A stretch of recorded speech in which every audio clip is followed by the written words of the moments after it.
Members of the Senate and guests will please rise as we receive our distinguished president.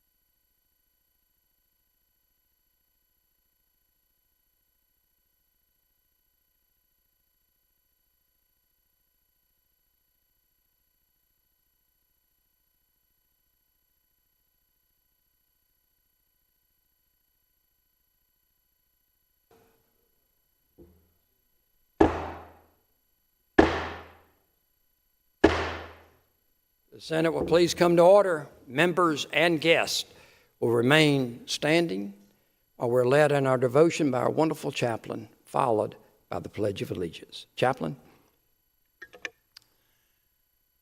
Holy Scripture reminds us that in the ancient world, King Solomon was greater in riches and wisdom than all the other kings of the earth. From 2 Chronicles chapter 9, verse 22. Let us bow in prayer, please.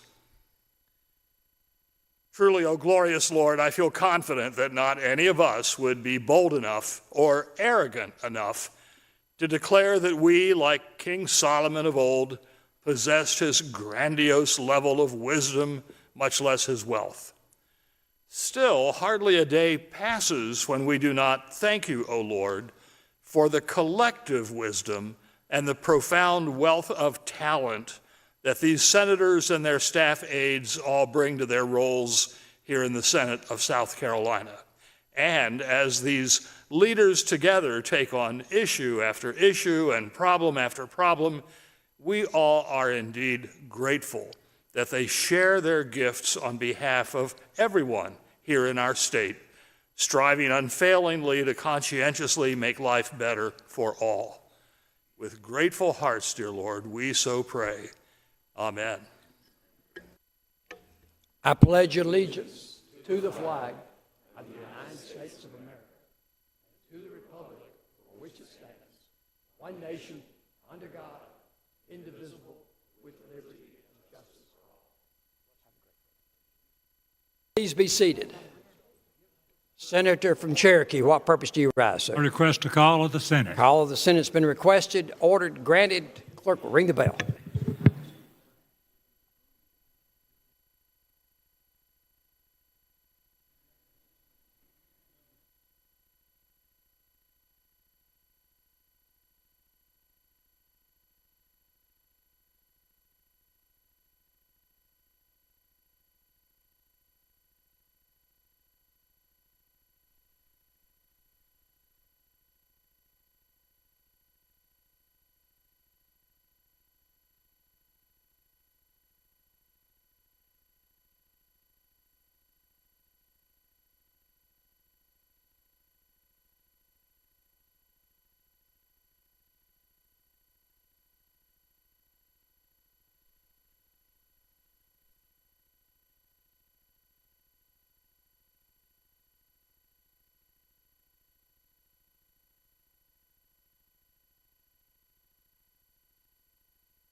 Reading clerk will call the roll of the Senate to record your presence.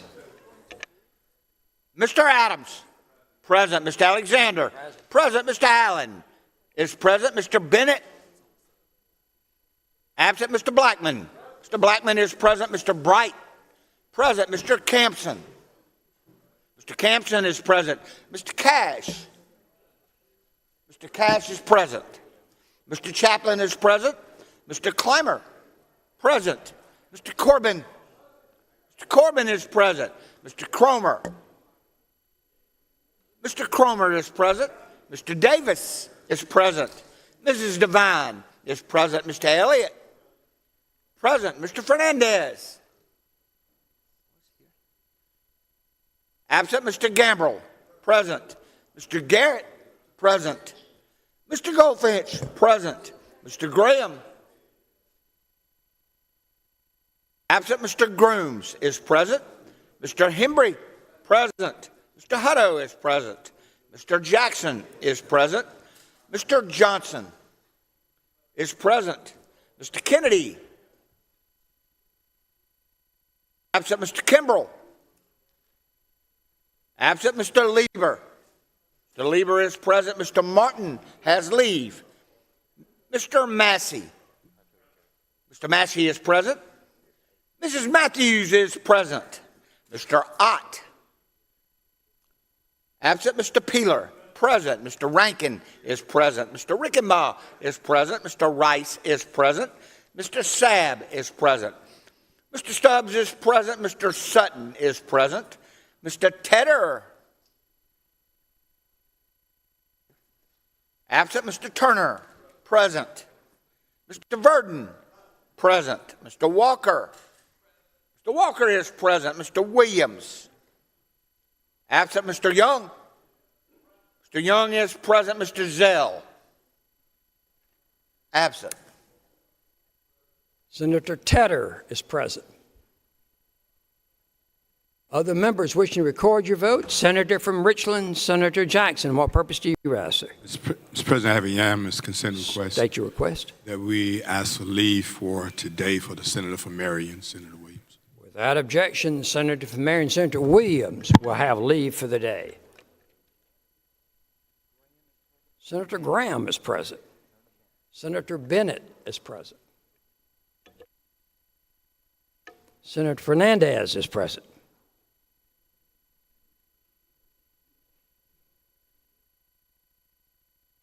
Senator from Aiken, what purpose do you ask, sir? Unanimous consent request. State your request. I ask unanimous consent for permission to distribute material to the body. Without objection, Senator from Aiken is granted distribute material to the body.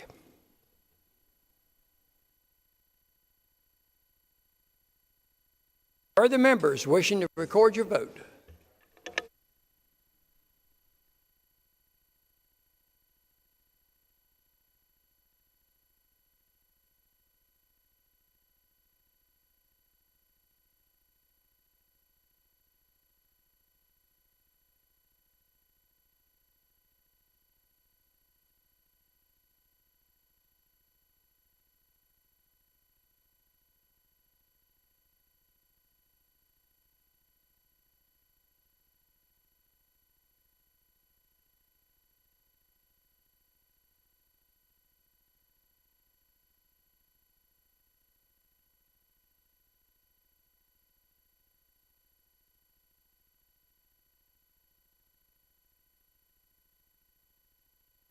Final call. Have all senators recorded your presence? Polls are closed. The clerk will tabulate.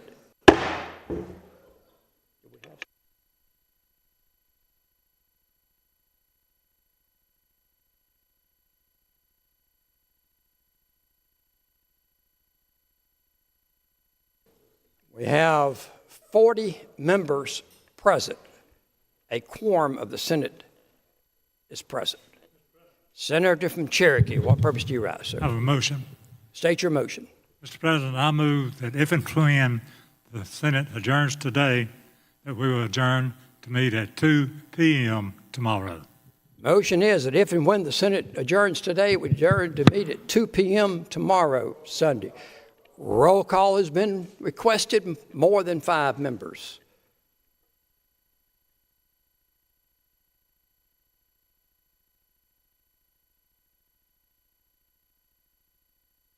Roll call is ordered. Clerk is ringing the bell.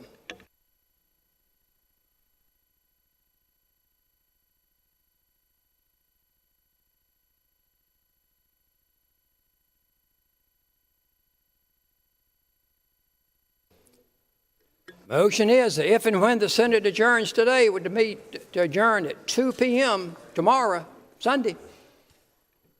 The reading clerk will call the roll of the Senate. Mr. Adams. Aye. Mr. Alexander. Aye. Mr. Allen. No. Mr. Bennett. Aye. Mr. Blackman. Aye. Mr. Bright. Aye. Mr. Campson. Aye. Mr. Cash. Mr. Cash votes aye. Mr. Chaplin. Not voting, Mr. Clymer. Aye. Mr. Corbin. Aye. Mr. Cromer. Aye. Mr. Davis. Aye. Mrs. Devine. No. Mr. Elliott. Aye. Mr. Fernandez. Aye. Mr. Gambrell. Aye. Mr. Garrett. Aye. Mr. Goldfinch. Aye. Mr. Graham. No. Mr. Grooms. Mr. Grooms not voting. Mr. Hembry. No. Mr. Hutto. No. Mr. Jackson. No. Mr. Johnson. Aye. Mr. Kennedy. Aye. Mr. Kimbrell. Aye. Mr. Lieber votes aye. Mr. Martin has leave. Mr. Massey. No. Mrs. Matthews. No. Mr. Ott votes no. Mr. Peeler. Aye. Mr. Rankin votes aye. Mr. Rickenbaugh. Aye. Mr. Rankin votes no. Mr. Rankin votes aye. Mr. Rickenbaugh votes aye. Mr. Rice. Aye. Mr. Sabb. No. Mr. Stubbs. No. Mr. Sutton. No. Mr. Tedder. No. Mr. Turner. Aye. Mr. Verdon votes aye. Mr. Walker. No. Mr. Williams has leave. Mr. Young. Aye. Mr. Zell. Mr. Zell not voting. Have all senators voted? Senator Chaplin votes no. Further members?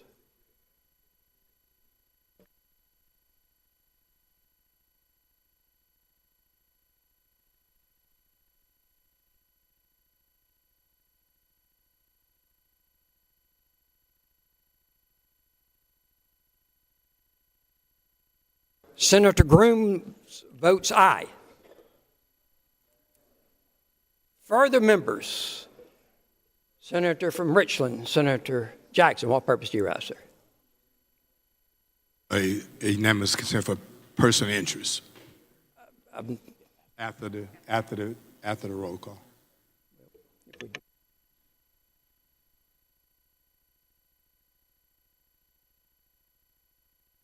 We're in the middle of a roll call. After the roll call. The polls are closed. Have all members recorded their vote? The polls are closed. Clerk will tabulate.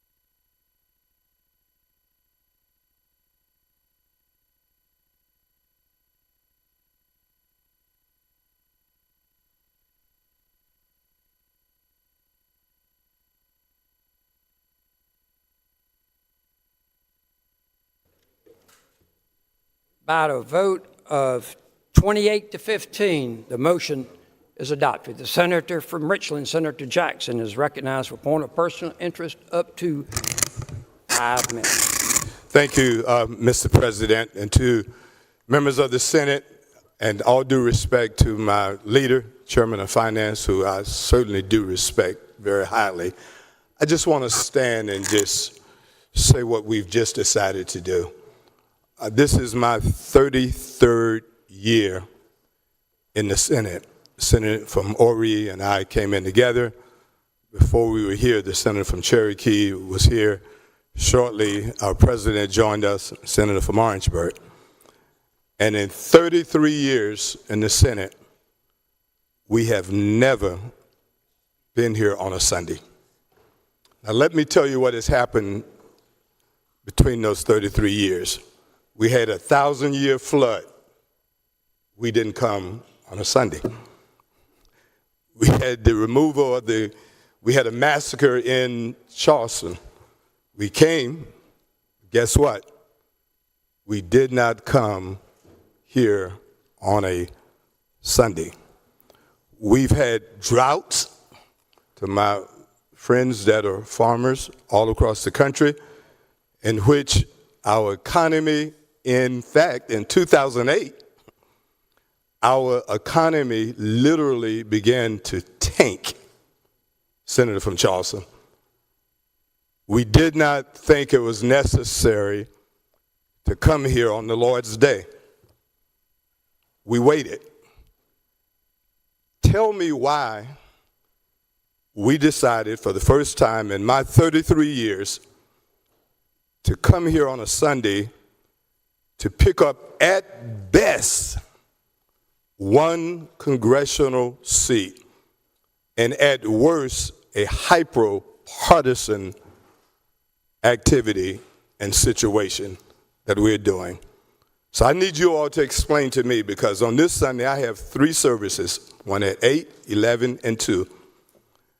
And if I'm going to miss the one at 2, please explain to me, how do I explain to a visiting church that I'm visiting that's celebrating over 100 years of existing, why I'm going back to the Senate for nothing but a partisan activity to at best gain 1 seat. And please don't take this the wrong way. Simply because one person asked for it. A month ago, it wasn't on your radar. 3 weeks ago, it wasn't that important to talk about it. Don't tell me it is because of the Supreme Court decision, because the senator from Edgefield, senator from Orangeburg, and others have done a masterful job telling you why our districts were not racially gerrymandered. The courts have done that. We have a case in the name of our beloved president, who's done a great job, the Alexander case, that the court says it's not racially gerrymandered. So the only reason we are going to come here on Sunday, and look, surprisingly enough, one of my dear friends in this body is the senator from Anderson. And he and I often talk about on Sunday afternoons, I know what you and your family did. You told me. Your wife invites your children and your grandchildren over on Sunday afternoons to have brunch or lunch to celebrate each other and the Lord's Day. So I need someone to help me understand why in such a hyper-partisan situation, not a 1,000-year flood, not a crashing economy, not a drought that our farmers in Darlington and others are staying up at night wondering how they're going to survive, not a massacre in Charleston in which innocent people lose their lives, but because one individual says, I want 1 congressional district in South Carolina, we're going to do something that we haven't done in 33 years. And I asked the clerk, and I asked yesterday, I said, tell me, when do you remember the last time anybody even recorded us coming in on a Sunday? And the only thing we could think of as a possibility was years ago doing maybe a reapportionment with all the districts and the time clicking. But guess what?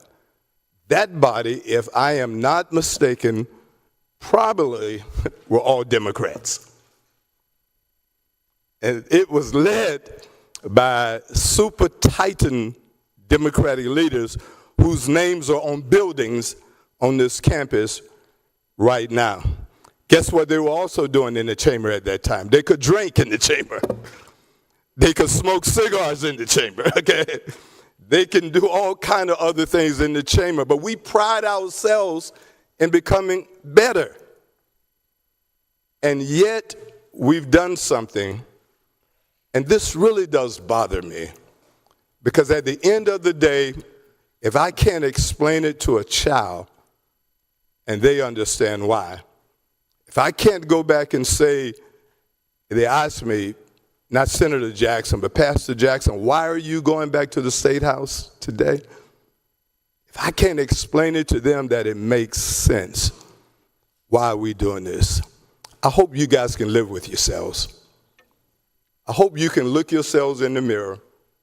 I hope you can go and face your grandchildren, go and face your children and members in the community and say, the one time in over 40 years that the Senate has convened on a Sunday is for a partisan gerrymandering that could net possibly only one seat.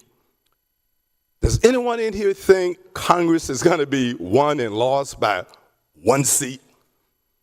I have never seen a wave, be it a red wave or a blue wave, that was a one-seat margin. That is not a wave. And what is perhaps going to happen in November is that this exercise that we're doing, missing Sunday dinner with your family, Memorial Day weekend, is going to end up for nothing. Senator, your 5 minutes have expired. Senator from Anderson, Senator Cash, what purpose do you rise? See, unanimous consent. State your request. Give the senator 2 more minutes. Is there objection to the senator having 2 additional minutes? Here, no objection. So ordered. Senator from Anderson, Senator Cash, what purpose do you rise? See if the senator would yield for a question or 2. Senator, yield for questions? Yes. Senator, yield for questions. So, Senator, it sounds like you're saying that we're not in a state of emergency. Would you, is that? I would wholeheartedly agree, Senator. And Senator, I just want to remind you and other members that we didn't come back here on a Sunday for a pro-life bill. We didn't come back here. In fact, this body is not even willing to take that up during this special session. So I guess we know where the priorities are. Okay? Did you know that you don't probably have to remind me of that? I just thought I would remind you of that, okay? That's kind of my job to remind the senator of that, I believe. But Senator, did you know that I agree with you, we're not in a state of emergency? Did you know I honestly and certainly agree with you that Sunday is a day that's set apart for the worship of God and being with family and close friends? Did you know, Senator, that I agree with you that nobody's life is in danger? Absolutely. Thank you, Senator. Come back here on a Sunday. And Senator, did you know, as much as it pains me to say this, I will come back here on Memorial Day, on a Monday. I will stay here on Memorial Day all day long. But please allow me to worship with my family on Sunday. Please allow me to honor the Lord's Day with something that will not pollute my mind, that deals with partisan activities. Most of you in this body claim to be people of faith. But an old preacher said to me one thing, there's one thing to say it, but there's another thing to do it. You got a chance today to do it. You have a chance today to go worship wherever you want to and say, we put our actions where our mouths were, that we are people of faith, and we will take the Lord's Day not to be involved in hyper-partisan activities. One of the reasons, I would tell you this, one of the reasons, listen, I'm a graduate of one of the most conservative seminaries in the nation. One of my dearest friends, my closest friend, is the president of that university. His wife, my wife, and I are dear friends. We fellowship together, we eat together. And one of the things that have upset me and upset him, he couldn't understand. And I remember when the chant was a couple of years ago, hang Mike Pence.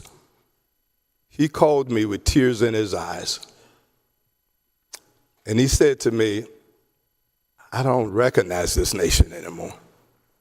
Because Mike Pence spoke at that university, Senator. Mike Pence is a friend of my friend, and he says, I don't recognize this country anymore. Senator, your additional time has expired.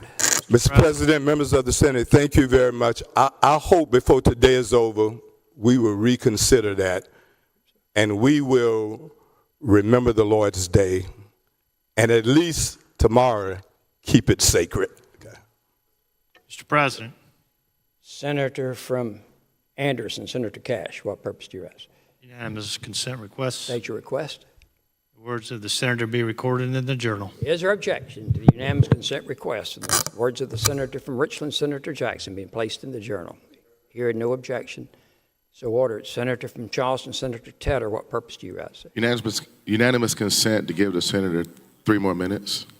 Is there objection to the unanimous consent to give the senator an additional 3 minutes? Hearing no objection, Mr. President. so ordered. Senator from Charleston, Senator Tedder, what purpose do you rise, sir? See if the senator will yield for some questions. Senator, yield for questions. Yes. Senator, yield for questions. Thank you, Senator. I was just actually having that discussion back here when that vote was being taken to some of my colleagues. And just for people that are watching to know, this is, while we're impacted as well, just so the public can know, it's not just us.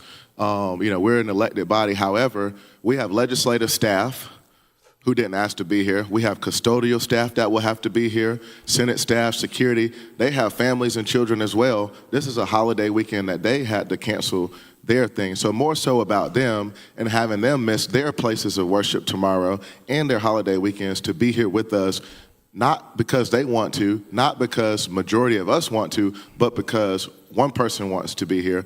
And so I did want to just let the public know that while some people may make the argument that we're elected and we're supposed to do this, well, there are other people that are impacted by this. Those ladies and gentlemen on that desk, the ladies and gentlemen that keep these halls shining and clean for us, and the ladies and gentlemen that protect us, and the ladies and gentlemen that serve with us alongside us as our staff assistants and our legislative council as well. So this also impacts them and their families. Senator, thank you for that. And Senator, I would once again remind this body that you're right, and I'm willing to make that sacrifice on a Monday. But I am not willing to really make that sacrifice on a Sunday. I will if there's a 1,000-year flood.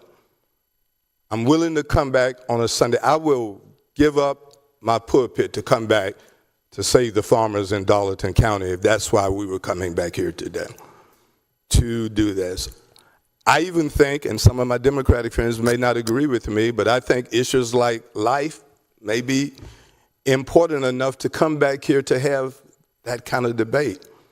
But we're coming back here with the possibility, and look at the maps.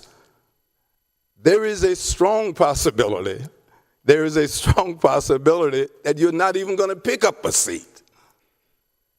And yet, for the first time in over 40 years, we are, and I say this with all reverence, thank you, Reverend, we are disrespecting the Lord's Day.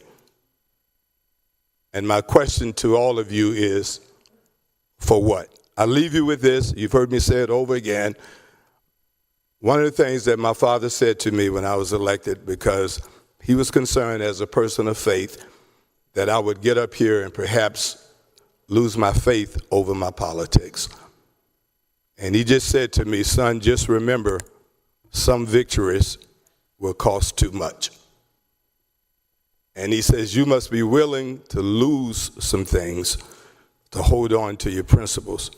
And if you're not, then you don't need to go up there. And I would just ask you, is this costing too much? Are you going to be able to live with yourself tomorrow if we're up here on the Lord's Day for the reasons that we've chosen? Thank you. And I do respect this body, and in all deference, I hope no one takes this personal. Okay. Thank you, Mr. President. Thank you, Senator from Richland, Senator Jackson. Senator from Berkeley, Senator Grooms. The amendment? We're not, I'm going to let him do his point of personal interest, then we'll get to the bill. We've not called the bill yet. Senator from Ori, Senator Rankin. What purpose do you rise, sir? Point of personal interest. Personal interest. 250th day. Senator, why he's coming to the podium, Senator from Richland, Senator Devine. What purpose do you rise? Unanimous consent request. State your request. Invitation that if this vote is not reconsidered, I'd invite all of the members of the Senate to join me at Bible Way Church of Atlas Road at 8:15 a.m. Senate is so informed. Because the worst thing in being here, in no disrespect, I don't want to see you guys at my church tomorrow. Okay? I don't want to see anybody from this body in that church, other than staff members, perhaps. The Senate is so informed.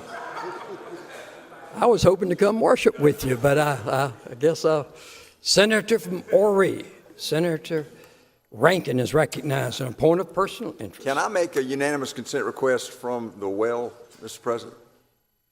State your request. That if we're not going to go and we're actually here, as fabulous a church that he is a part of, that instead of us talking about what we don't want to be here on a Sunday to talk about, that we watch virtually his program. And I hope it's the longest church service you've ever led.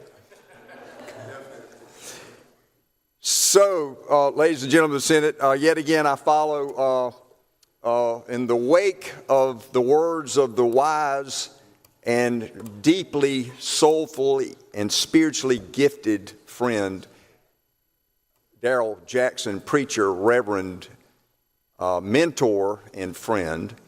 And dag, I sure don't like being behind you yet again.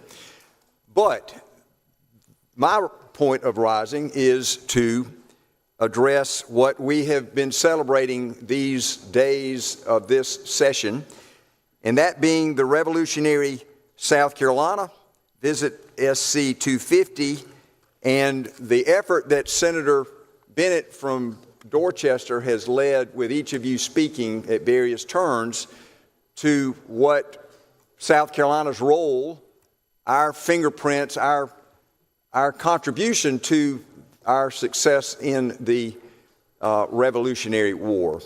And so some of you had a little conversation about how did you sleep last night? My brother Mark, I know you're not listening, but as we learned in Alacio at a great family wedding, how'd you sleep?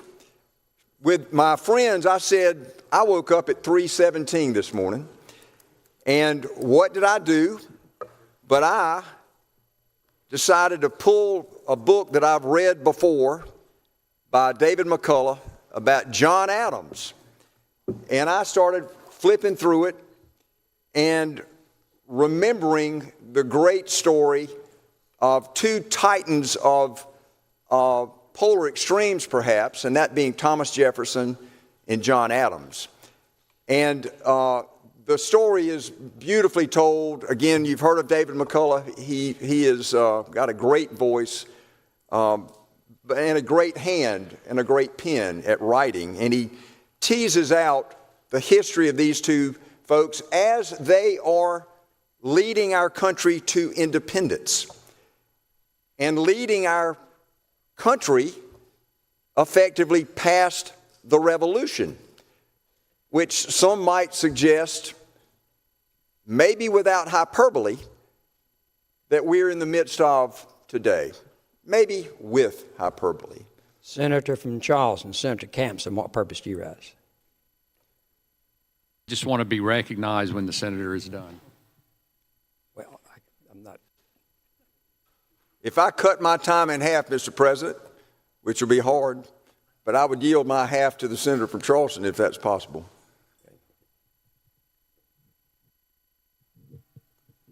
But I'll continue and be brief, in hopes that you do get to speak, Senator from Charleston. But the setup and the timing and again, why do we do what we do? Why do we, when we're woken, why do we do, whatever you all do? Why did I pick up this book? I cannot believe it is not an accident. I can't believe that it's just coincidental. Perhaps it's divinely imported here. I'm not going to say that because 2 days ago I volunteered to the senator from Dorchester to make this SC minute. He reminded me that he took 9 to tell his. I think we heard from Senator from Charleston, he took 90 to tell his. I'll be a little in between here. But the point is, and it's a beautiful story of fact, and their declining health, their declining frailties, and their ultimate death, as we all know, was actually 50 years past the American Revolution, when Jefferson dies first, and Adams thinks, as he is uttering his last few words, the final words were to his niece, "Help me, help me." But before, the last words uttered out of his mouth were, "Thomas Jefferson survives." Little did he know that Thomas Jefferson had passed hours before, on the 4th of July, the 50th anniversary of America's signing of the Declaration of Independence. Now, again, if you haven't read it, please do. We got some time. We're going to have a little bit more time. While we're watching the preacher, if it gets boring on Sunday, maybe I'll share this with y'all. You can take some time. But my particular moment here today from the county of Horry, which Senator Hembry shared with y'all, I think, a couple of weeks ago, the namesake of Horry County, which at the time was not, it was Kingston, which included far broader spit of land, including Georgetown County. But the Horry County's namesake, y'all, you've heard it before, and perhaps some don't ever know what it means, let alone how to pronounce our name, Horry, silent H, but the Independent Republic of Horry, which was much like the independent state of South Carolina in our history. But nonetheless, this vignette from Horry County, which was in 1781, the Battle of Sockastee Swamp, which was a brief skirmish near the border of Horry and Georgetown counties. Again, Patriot Colonel Peter Horry and a 40-man militia clashed with a 60-man loyalist force under the direction and guidance of Lieutenant Colonel George Campbell, securing, curiously, a bloodless victory and valuable cattle. Senator, your 5 minutes has expired. Senator from Spartanburg, Senator Kimbrell, what purpose do you rise? Mr. President, unanimous consent request to give the senator from Horry an additional 3 minutes. Is there objection to the senator from Horry having an additional 3 minutes? Senator Rankin, hearing no objection, so ordered. So the story includes, again, a fascinating series of maneuvers and outcomes. And again, General Marion, Francis Marion, the Swamp Fox, sends Colonel Horry to the Waccamaw Neck area.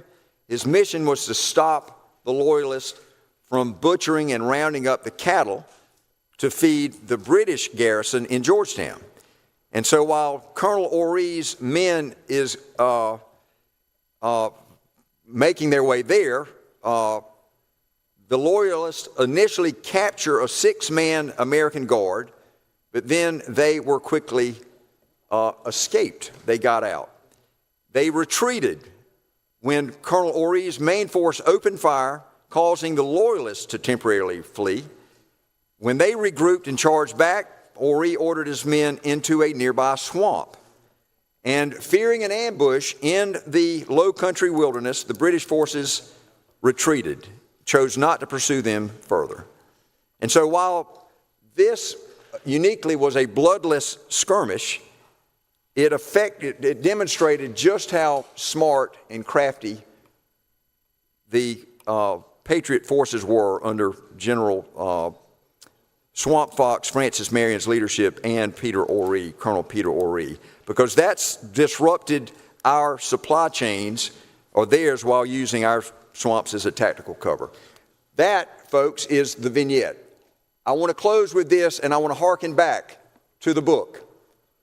And an exchange with John Adams to his niece invokes the very words, folks, that we have talked about. And it's amazing how often you read in history, how often we hear it in sermon, how long ago the words were uttered, do justly, love mercy, but walk humbly with thy God. That is what Adams told his niece. That was a charge for success in her life. Thank you, Mr. President. Thank you, Senator Morey. Senator Rankin.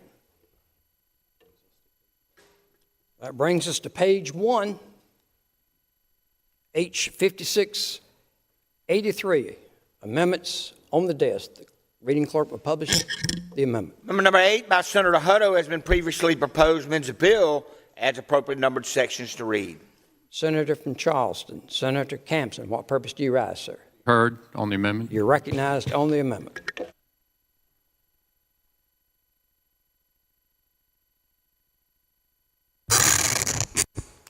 Thank you, Mr. President. I don't intend to talk too long, but I do feel that it is important that some historical context and the background that led us to this point be articulated. And I played a big role in that. I served on the reapportionment committee that drafted our current congressional plans and our Senate plans. 6-month process, 10 different meetings around the state. Senator from Williamsburg got the 100% attendance award. But we took a lot of input, got a lot of information. It was a very arduous process. I also want you to know that when we got the House passing a plan first, and the House actually gave the first district to the Democrats, pretty much, is what they did. And when that came to us, and people are calling me a rhino because I'm not supporting this bill, and I'm not, and you'll learn reasons why. But they sent over a plan that gave the first district, made it blue. And I was on the redistricting committee, and when it came over, I think y'all probably remember the speech I made in the caucus. I said, we're not going to take that. We can make the first, we can keep the first as a Republican district, and we went about our work to make that happen, and we did make it happen. And we defended that plan all the way to the United States Supreme Court. So our current congressional plan is unassailable. It has the U.S. Supreme Court upheld it.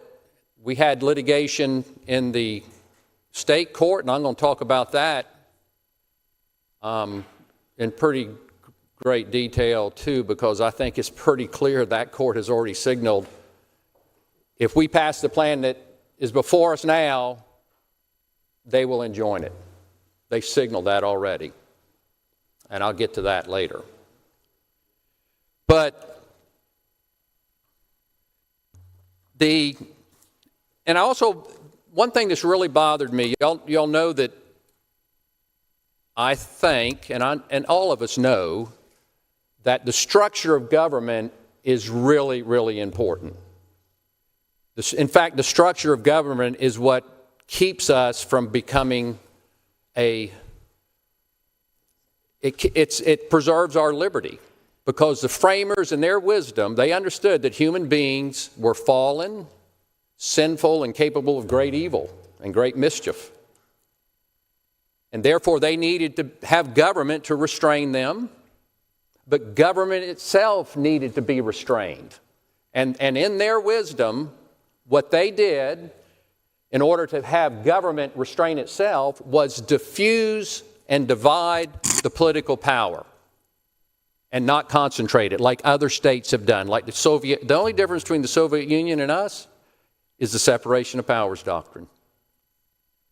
There's as many despots in this country as there are elsewhere, because they're all human beings. It's just part of the human condition. And the separation of powers doctrine is extremely important. And it divides power between the federal government and the state governments. It further divides that power at each level between the executive, legislative, and judicial branches. And it further divides the legislative power into two different chambers, because the framers, I think, rightfully understood that the legislative branch of government would be the most powerful, and therefore they needed to diffuse those powers even more. And that's why they split. That's why we have a Senate and a House today in every state except Nebraska, I think, and they need to read the Federalist Papers is what they need to do in Nebraska.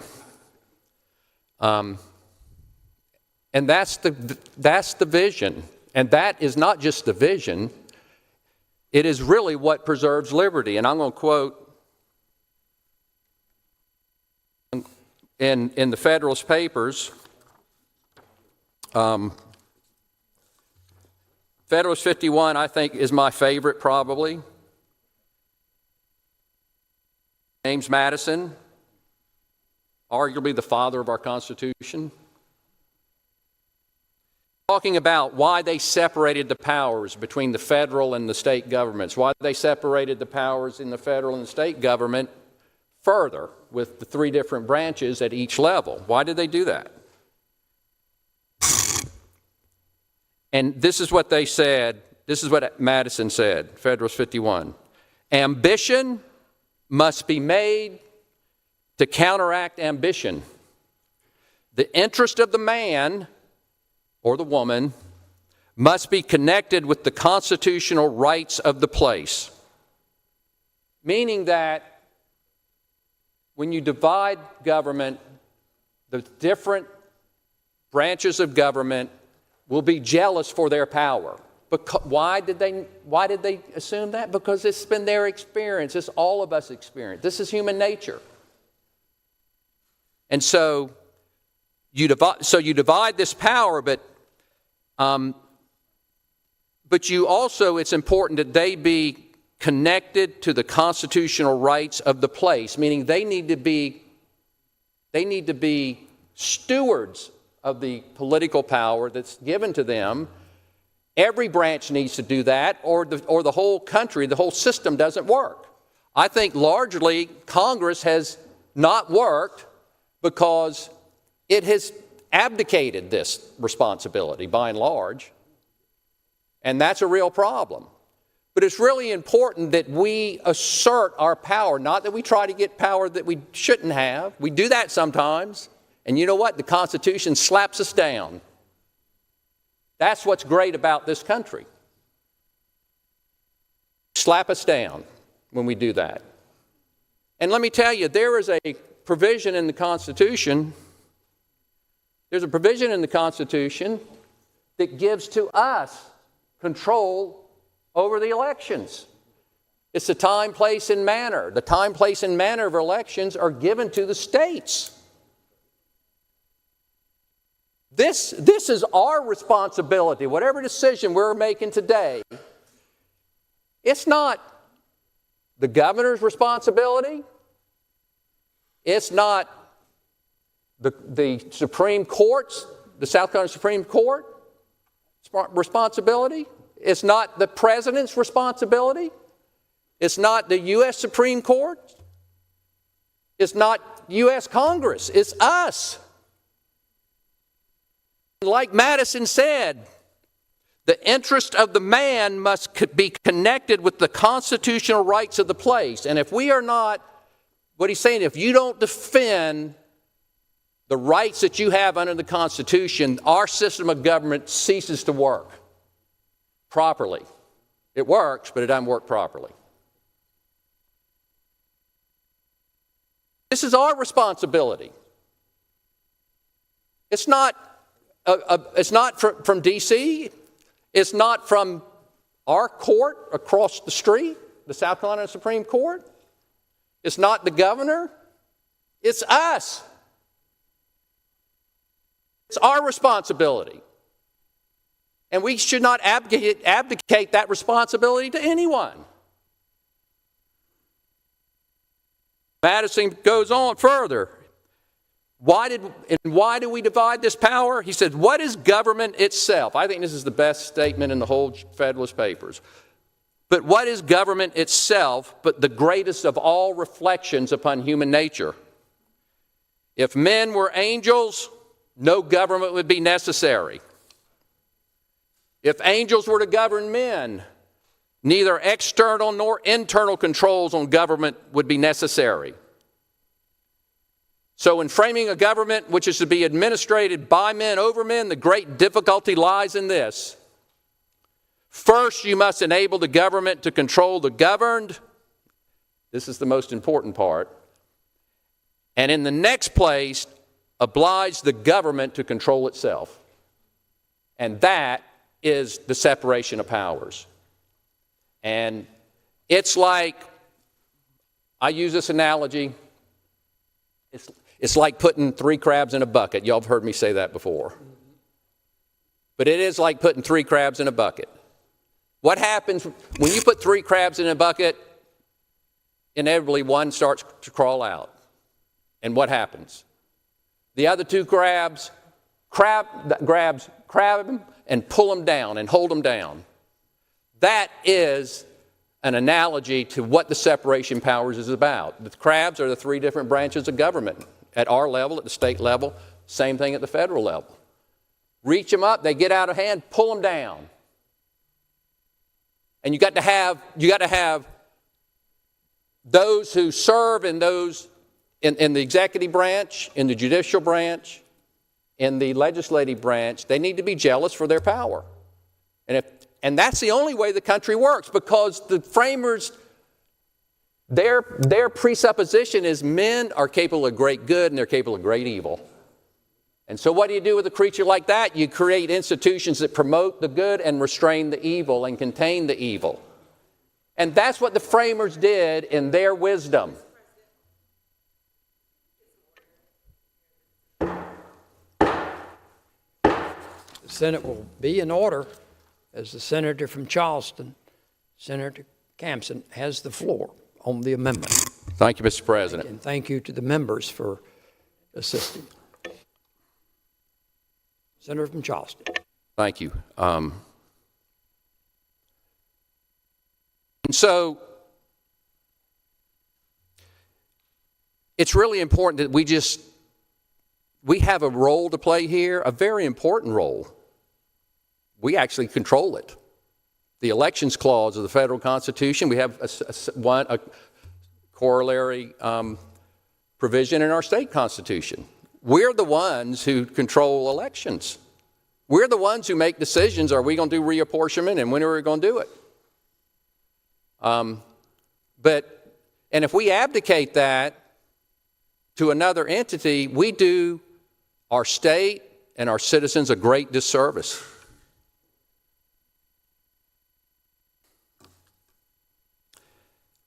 And it also would be a great disservice if we took a map that we spent, I know I personally spent over 6 months working on it because I was on the committee along with the chairman of Judiciary and our star student over there, and also Senator Bright Matthews and Senator Young. But that's really our responsibility to make this decision. And we fought very hard. All the way, we set a precedent. Our president's name's going to be there for all history to see. It's the Alexander case. Senator from but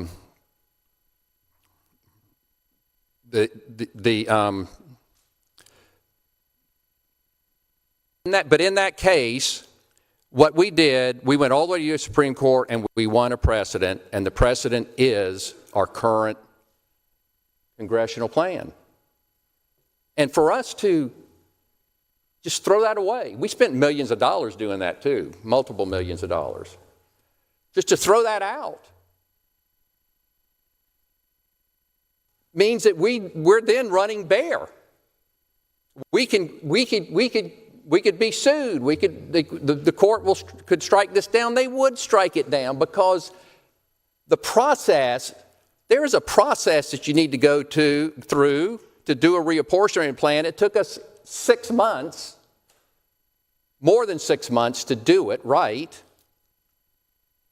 And the courts, there's no question in my mind that our Supreme Court is going to strike this down. We just learned yesterday that there was a presentation to the House Judiciary Committee that was 7 minutes long about explaining the map. 7 minutes? I spent 7 years, it feels like. I spent 700 hours, easy, more than that, doing reapportionment the right way. And this is doing it the wrong way. We had one Judiciary Committee meeting in the Senate. We didn't even have a map in front of us. There was no VTDs, there was no granular, we couldn't even understand what the maps were on a granular basis. We still don't know. But why? Because normally we have our cartographer work with us over this 6-month period, like we did last time. This time, nothing. And I want to share with you a South Carolina Supreme Court decision. And by the way, how difficult is this going to be?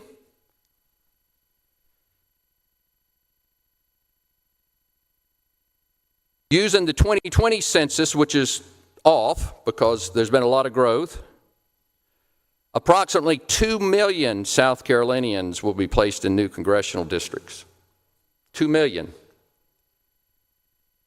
They're going to the polls, and they already cast absentee votes and overseas and military votes. 2 million are going to be placed in new congressional districts. To get all that right in just a matter of couple weeks, we don't even have that much time. We're going to have in-person voting here on Tuesday. And that's 1.4 million registered voters. That's 900 precincts.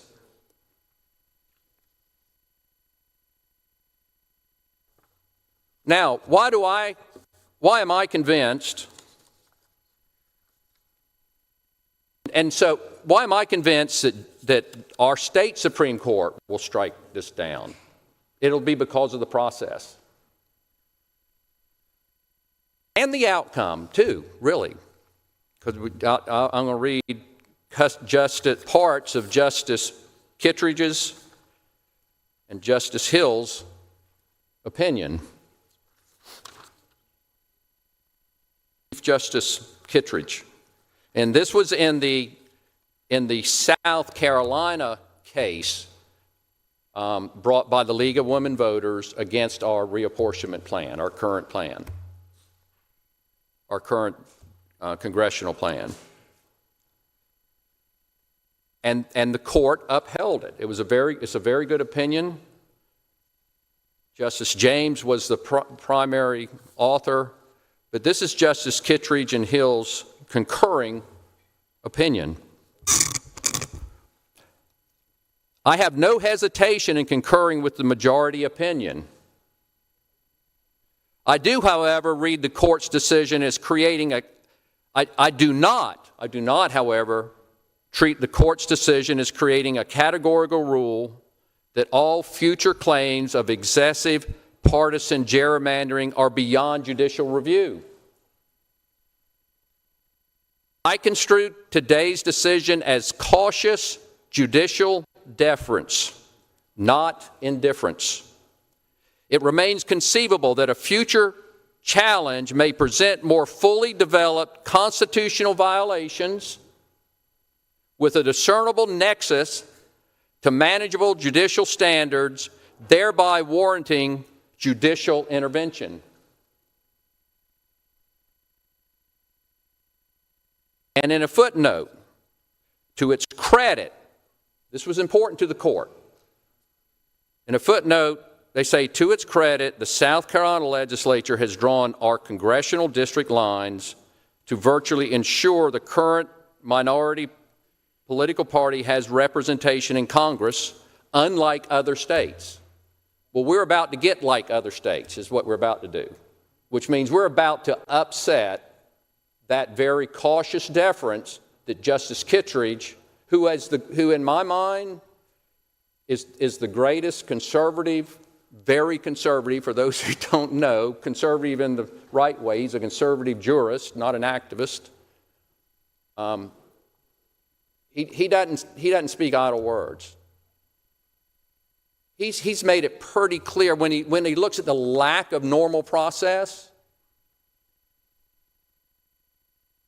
They're going to strike it down. That's what's going to happen. And so my biggest concern all along has been this.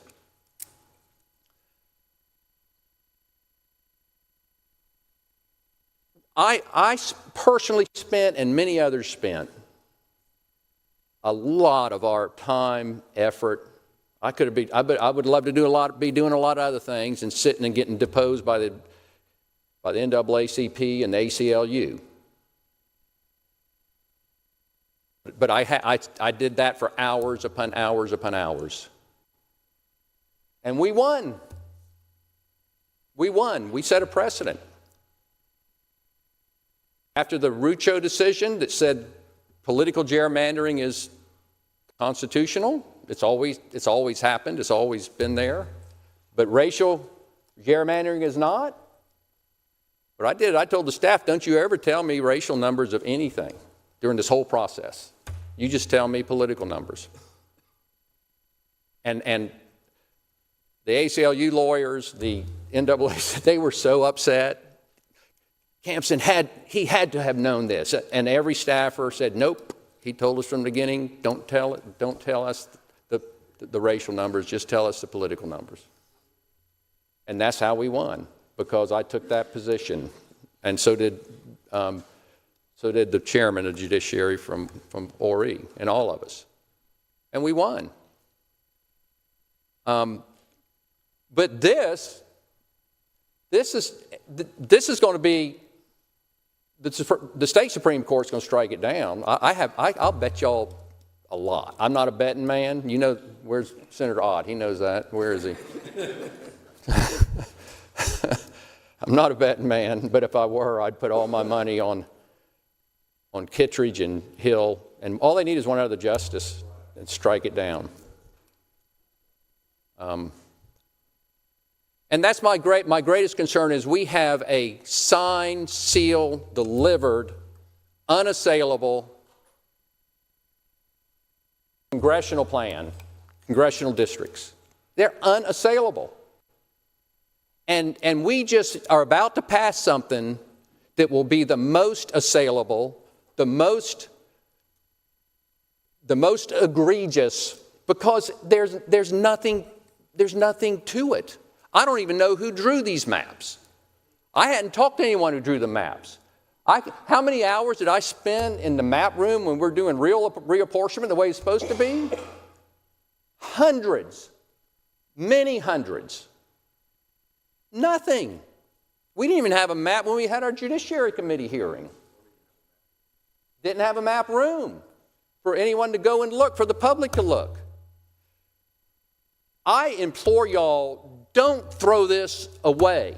We have a signed, sealed, delivered constitutional congressional plan, and we're about to throw it away, and we are going to lose that case because of lack of process. Normally, it took us 6 months of multiple of us working on this. Going to the map room, a map room that any member could go to, talking to our staff. Our staff had no role in this. If this is not struck down, I would have been hit by a lightning strike too, I think. Senator Morey, Senator Hembry, what purpose do you rise to? See if the senator from Charleston would yield for a couple of questions. I'll yield, yes, sir. Senator yields for questions. Thank you. And thank you, Senator.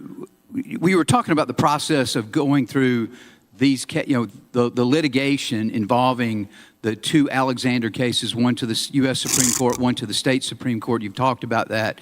Were you? I know you were deeply engaged in the map, the creation of the map, and the process, and the travels, and the public comment, and the months and literally over a year of time, effort, and energy put into this process by you and many others to reach this product. Were you, and of course the litigation that followed, what was your involvement in the litigation? It was very extensive. I was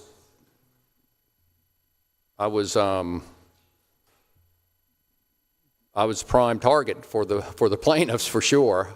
Senator Massey and I were prime targets so we had to defend that before the federal court, and we actually the federal court. The district court ruled against us. We ultimately prevailed at the U.S. Supreme Court, and it's a really strong opinion. I encourage y'all to read it. Right here. Yes. So, were you deposed? Yes, I was deposed to where I could not be deposed anymore.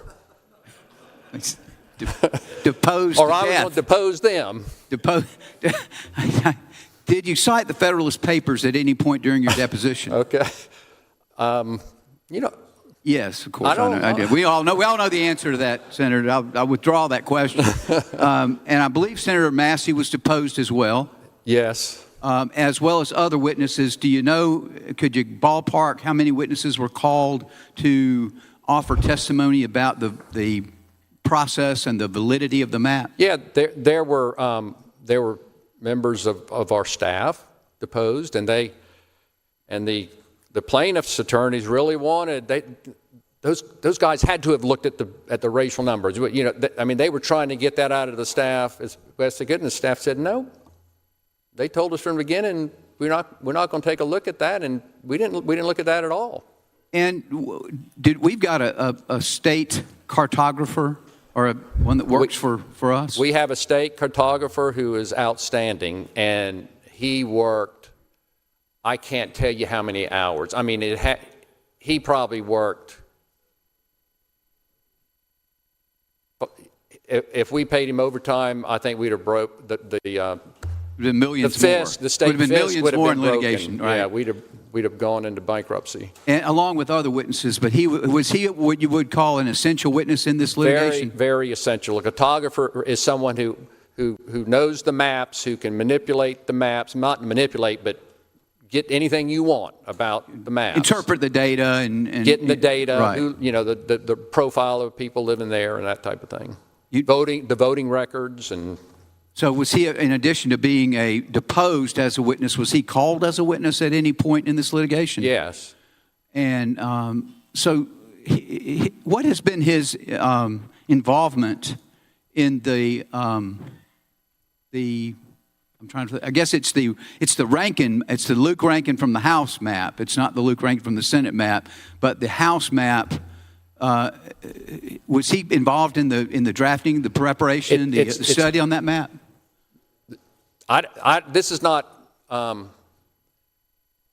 I did not witness this, but it's my understanding that the map was presented to the House, and someone did come from the White House who was involved in drafting the map and spoke for 7 minutes, and then left. That's my understanding. Now I could be wrong on that, but this is information from a reliable source. And I guess what I'm kind of looking down the road, because if we do pass this map in this process, whatever, I guess it's a process, this isn't a process of building a map. This is a process of voting on a map that we're engaged in. If we do that, certainly you would agree that you've already said it, that's going to be challenged in court. Everybody in the room knows that. Everybody in the General Assembly knows that. It's going to be challenged in court. Not a big surprise. That happens every time, basically, essentially. But it's going to be challenged in court. Do you know, just having gone through this process, this court process with a map before, redistricting map, who's going to be testifying, who's going to be defending the honor of the Senate and the good work of South Carolina and the strong effort of the House? Can you suggest to me someone who would be qualified to offer that sort of testimony in a deposition or a federal or state court case? I cannot. We have not had a map room. We have not had but one hearing. That's all. Had a map handed to us. We didn't draft a map. Don't really even know the details of the map. When you really work on reapportionment, you drill down to street level and municipal lines, county lines. Don't know whether they've been violated or not. There's all these reapportionment principles. Communities of interest need to be together. That has not been honored. I think you probably agree with me that Charleston and the Charleston area and the Horry County area are not really communities of interest. Match up. And so that's happened all over the state, though. But and I also think, frankly, I think it's a good chance that it really produces one, if not two, loose seats, really, because you diffuse when you diffuse the Republican vote into what was previously a blue district. What you do is you have to scavenge Republican voters from other districts to do that, and then it makes them all less likely to remain Republican. I mean, not even getting into the political, foolishness or wisdom of this path. I want to stay with I'm with you. I think that I agree with your assessment on that. But I also, that's a bad idea at the beginning, a bad idea in the middle, a bad idea right now. But more about the process, I'm trying to get my head around when those lawsuits come and those smart lawyers say they're going to depose who drew your map. Could you? Is there anybody in the Senate that's qualified that is, as far as you know, that has looked at each one of those lines and each one of those moves and each one of those communities of interest that have been split or put together, that can sit in front of a court reporter and a bunch of smart lawyers and say, yeah, I can tell you exactly why we did it. This is and be in any sort of detail, lay out why South Carolina did what South Carolina did. There is no record of that because it didn't happen. Thank you. Senator from Richland, Senator Walker, what purpose do you ask? The senator from Charleston would yield for a few questions. Senator, you have a question. I'll yield. Senator, yes. Senator, this is my second year in the state Senate, and this is my first rodeo regarding redistricting, at the state level. But I've been here long enough to know that something seems amiss or awry about this entire process. Would you agree with that? Yeah, I know that because I've been involved in the process in the past. Right.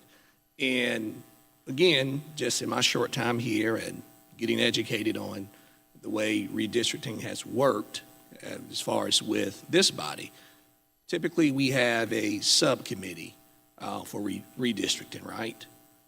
Correct. And we have a subcommittee, and then that subcommittee will agree or vote on a set of guidelines or principles, for That is maps to be correct. considered, right? That is correct.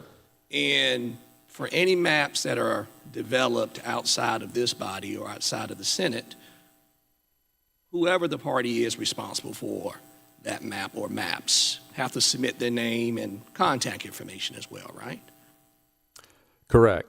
And they also include a short or some sort of description of the changes to existing districts, and they also state the objective of the plan, correct? Yes. And did that happen here, Senator? And the database they use to Right. produce it, yes. And did any of that happen here, Senator? No. And it's also been brought to my attention that once we agree on guidelines, that before a map or maps even make it before the subcommittee, staff is the one that will vet or examine those maps to see if they comport with the guidelines, right? We could not do this without our staff. That's right. And in this Not even close. and in this instance, that did not happen. No, it did not. Correct. Okay. And you talked about your belief that the High Court here in South Carolina would strike down the proposed map just on the grounds of process and or procedure. And I hope that you are correct. I know oftentimes what courts would do when they're examining decisions by the General Assembly or any legislative body, they may try to punt and say, well, it's a political question, right? Well, they made it clear this is not just a political question. Okay, well, let's talk about for a second here, Senator, the constitutionality, if you will, of what's been put before us. Because as you mentioned earlier, South Carolina, we are responsible for the time, place, and manner in which elections are conducted, right? And I'm going to... Well, Senator, that is correct. And I also want to say that that's in our DNA in South Carolina. That's pretty clear. And that's another thing that really upsets me the most. One of the things that upsets me the most is we're not taking charge of our own destiny. And that's something we've always done.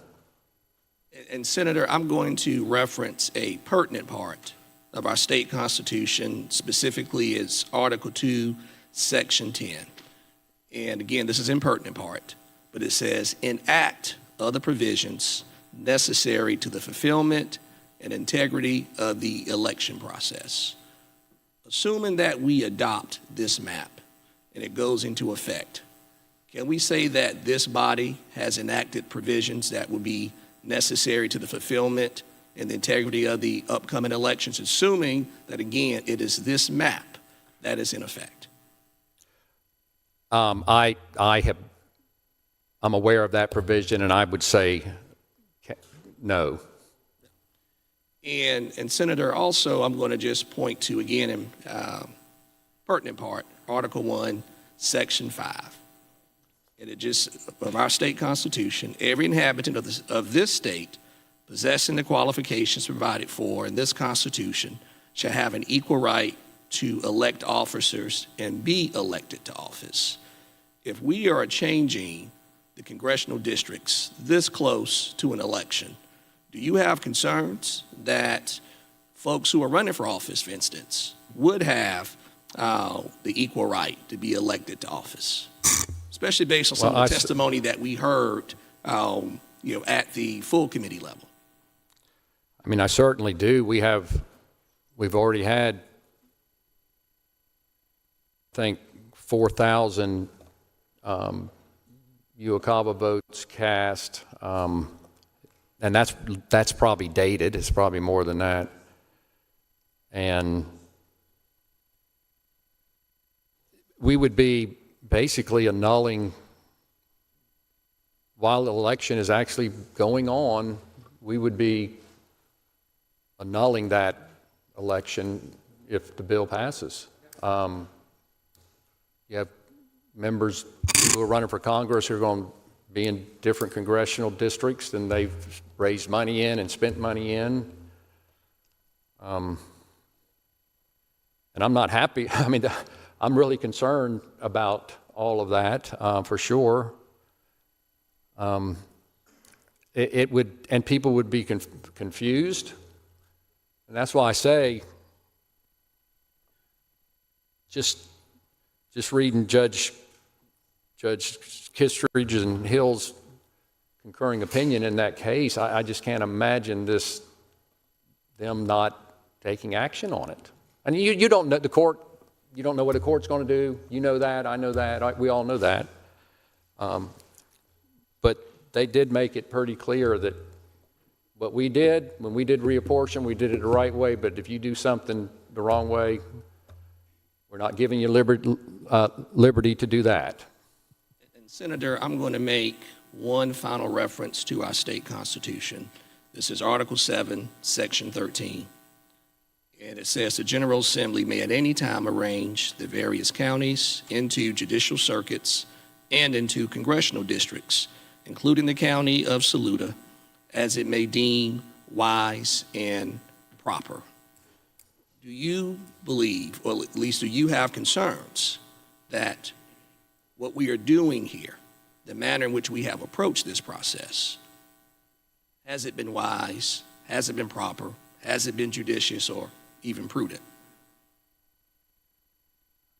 I do believe that because I lived, and because I went through and was very key in the reapportionment that produced these congressional maps, and I really just hate to see the precedent of that thrown out because we get enjoined on what we're trying to do here, which is reapportionment without really any due diligence at all. Just it was handed down by another branch, the federal government, working with this executive branch. It sounds like what I hear you saying, Senator, is that in the past, this body has approached this process in a manner that is wise and proper.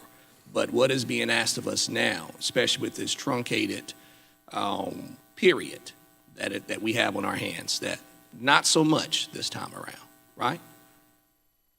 Yes, not so much. Yeah, not so much this time around. And the reason, Senator, I've alluded to our state constitution a few times here is what, number one, you are an erudite, trained lawyer. You are someone that I would consider a buff when it comes to history, but also you have an appreciation for the separation of powers, and you have an appreciation for our state constitution, as well as all of us in this body. And I am of the belief, and you know, Senator, I am of the belief that we're not only, if this is voted on, if it passes, we're not only sending a product to the Supreme Court that has procedural issues or challenges, but also a product that is constitutionally dubious at best. And I will close with this, Senator, because clearly we have the authority to do what is being asked of us. But let me just ask you this, Senator. Are you a man of faith or religious faith, spiritual faith? Yes, sir. And so am I.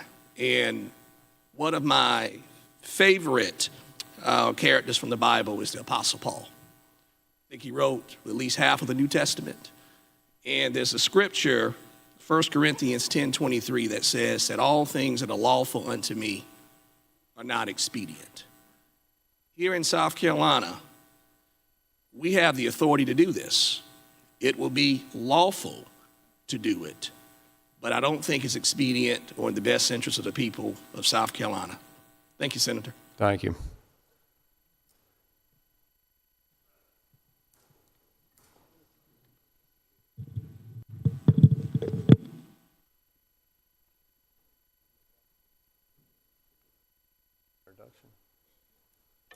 Senator from Charleston, Senator Sutton, what purpose do you rise, sir?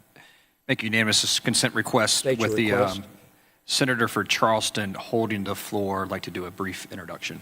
Is there objection to the unanimous consent request with the Senator from Charleston, Senator Campson, retaining the floor, that the Senator from Charleston, Senator Sutton, be allowed to make an introduction? Here, no objection. So ordered.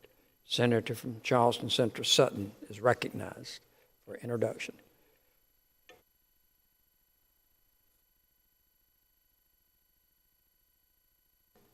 Senator from Charleston, joined by other members of the Senate.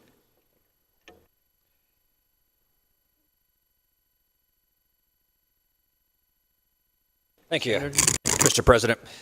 As y'all know, it is Memorial Day weekend, which is the weekend that we honor our war dead, not to be confused with Veterans Day. That occurs in November, where we honor veterans.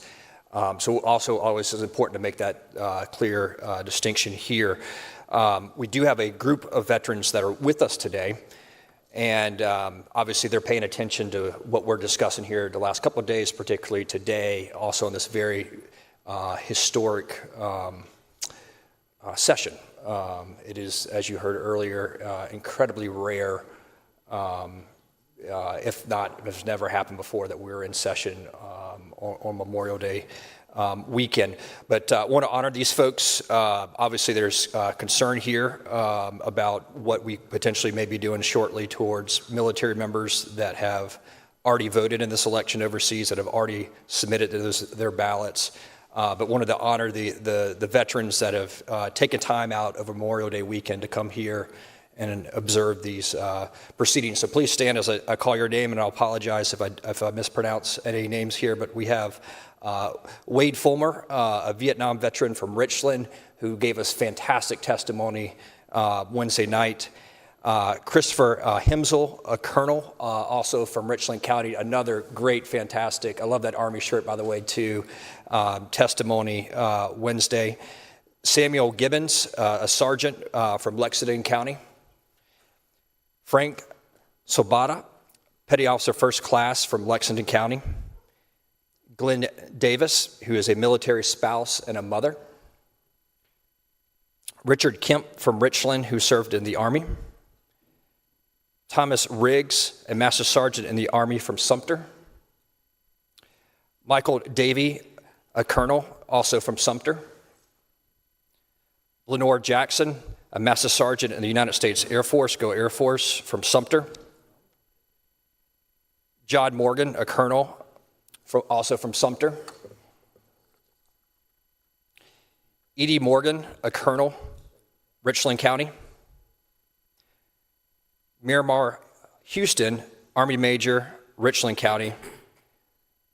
Booker McFadden, First Sergeant in the Army, also from Richland County. I want to encourage my colleagues here. We're going to be here for a while today. Go talk to these people.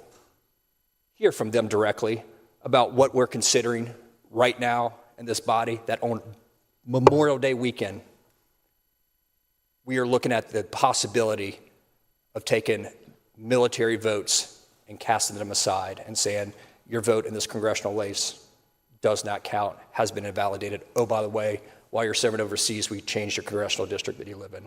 Go talk to these folks. They have served our nation, and they are here today to send us a message and make their voice heard. Thank y'all for taking time out here. Welcome to the Senate. We're honored. We're honored. Thank you for your service and for being with us here today.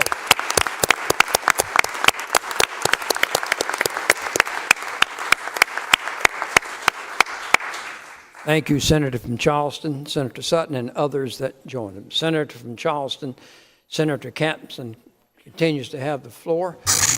On the amendment, Senator from Anderson, Senator Cash has been patiently waiting. What purpose do you rise, sir? See if the senator will yield for a few questions. Senator yield for questions. Senator yields for Yes, questions. I'll yield. Senator yields for questions.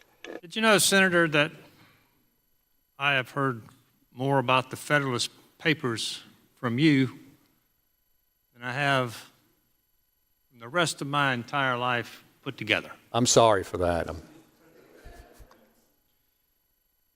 I I've know been I'm a here, nerd. did you I know know? I'm a nerd, so I apologize. Yeah, almost 9 years. I don't think a year has gone by since I've been here that I have not heard you articulate to some degree about the separation of powers, about the necessity of the executive, judicial, legislative branches guarding jealously their own territories, their own prerogative. And that is well extending to the federal and the state level. And I have learned from you as a result of that the importance of those principles, the fact that that was not by accident but by design, this separation of powers to prevent power from being concentrated in one place. Did you know? I did know that, and I know that you agree with me that that is needed because it is a reflection of the reality of human nature, that human beings can do great things made in God's image, but also do great evil because they're also fallen and sinful.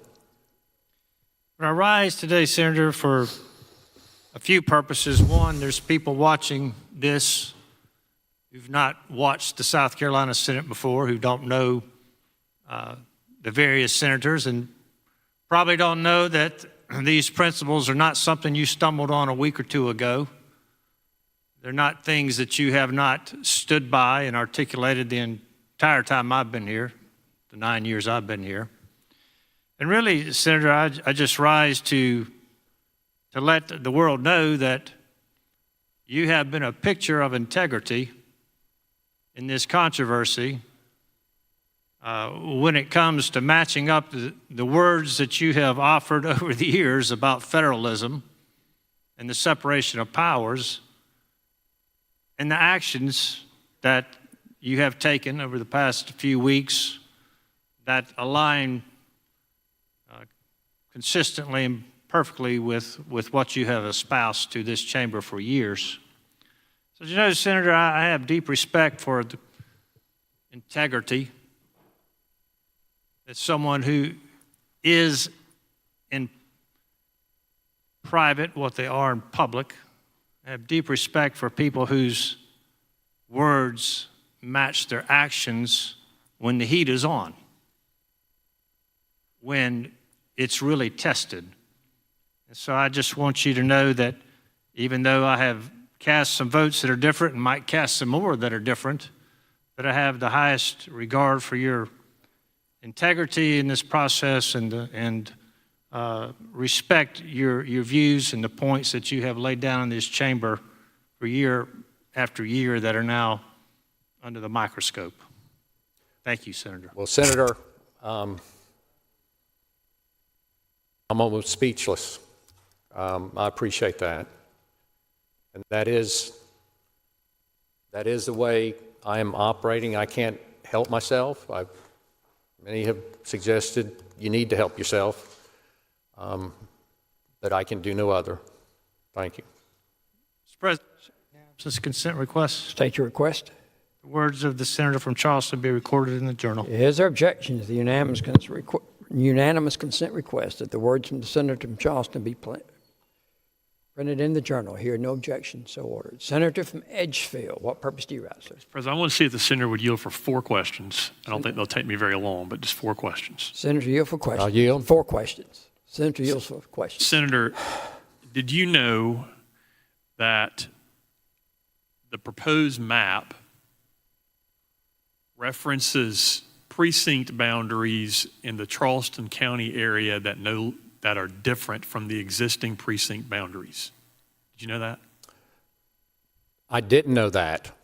Did you because know? I haven't had a chance to look at it much. Did you know that the proposed map references precincts in multiple counties that no longer exist? I did not know that. Question number 3. Do you believe that if we'd had an opportunity to have and access a map room and time to evaluate these things, those are things that we would have caught and could have potentially corrected? Without question, because I've been through the process, so have you, and we did that. Question number 4. Senator from Richland, Senator Walker, was asking you questions earlier, and he referenced a constitutional provision, a state constitutional provision, which also the Chief Justice referenced in his concurrence in Alexander. That provision indicates that the General Assembly can make changes to lines that they deem wise and proper. Has there been a record established for any foundational basis whatsoever that the General Assembly has used to make a decision that this is wise and proper? No. Thank you, Mr. President. Mr. President, thank you, Senator from Charleston. Thank you, Senator Edgefield. Senator from Charleston, Senator Campson. One other point I really want to make is, and I'm probably going to sit down after this, but the question is, to what avail is doing all of this going to produce? And I can't help but look at Florida. You know, Florida's been in the news lately and doing reapportionment.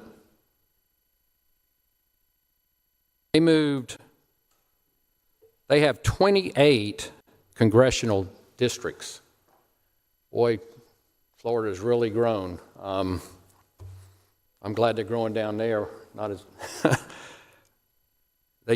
Florida and South Carolina in the 1950s had close to the same population. But they have 28 congressional districts. They had 20 that were red and 8 that were blue. And they just did reapportionment. They hadn't gotten through the litigation yet, but they're just being litigated. But what they did was they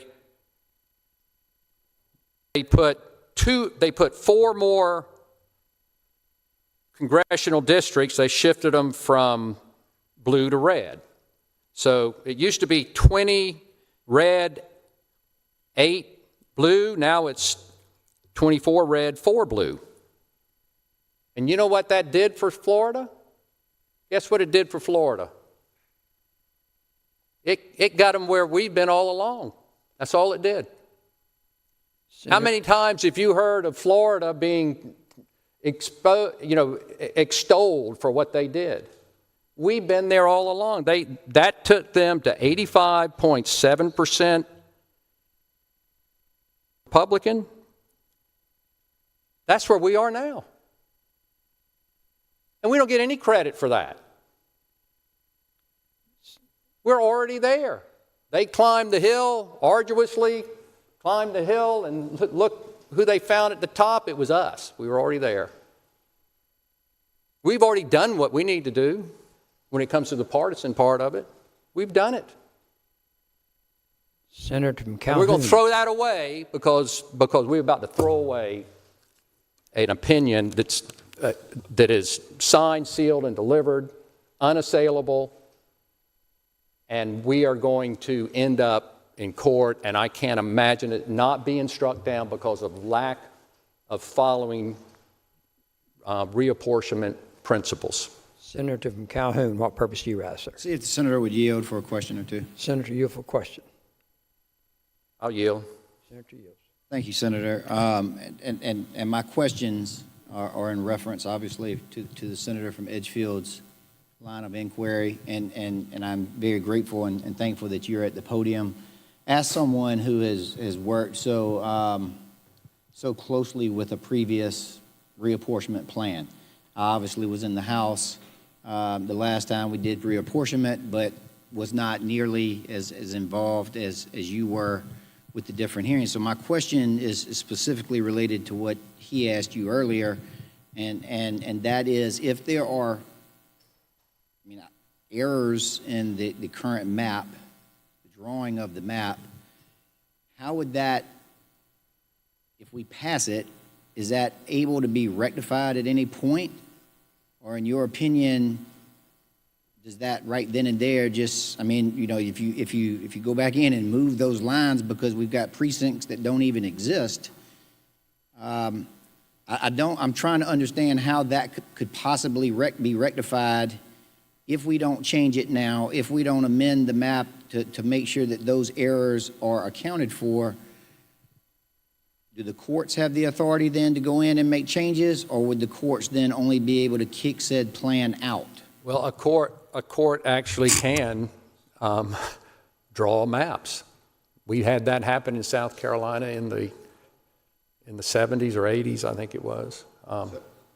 So at that point, that it would be an option. I think it'd be out of our control then. You'd have a federal judges drawing the map. And I guess that's the point that I'm kind of trying to make. I think Senator from Orangeburg, Senator from Beaufort did a good job of kind of laying out yesterday afternoon late what the different options would be for a court should a lawsuit, which I think we all expect is going to come one way or the other. But that would also be another option based off of the information that's just come to light that, we've got major errors within the current plan that is under proposal. So, it would either be prudent for us to identify if those are the only errors across the entire state and then make appropriate changes, or accept the fact that we're going to be passing something that who knows what happens when it gets to the court. One of the options could potentially be that a group of individuals would be the ones correcting that. Is that fair to say? Yes. Thank you. My notebook right there. Senator from Berkeley, Senator Grooms, what purpose do you rise, sir? I believe the senator is still speaking. If he were to step away, I would want to be recognized to speak on the amendment, but he's still. Senator from Richland. Senator Devine, what purpose do you raise? See if the senator yield for a couple questions. Senator, you have a yes, question? I'll yield. Thank you, Senator. Senator, did you know that before I got to the Senate, the last time I read the Federalist Papers was when I was in law school because I had to?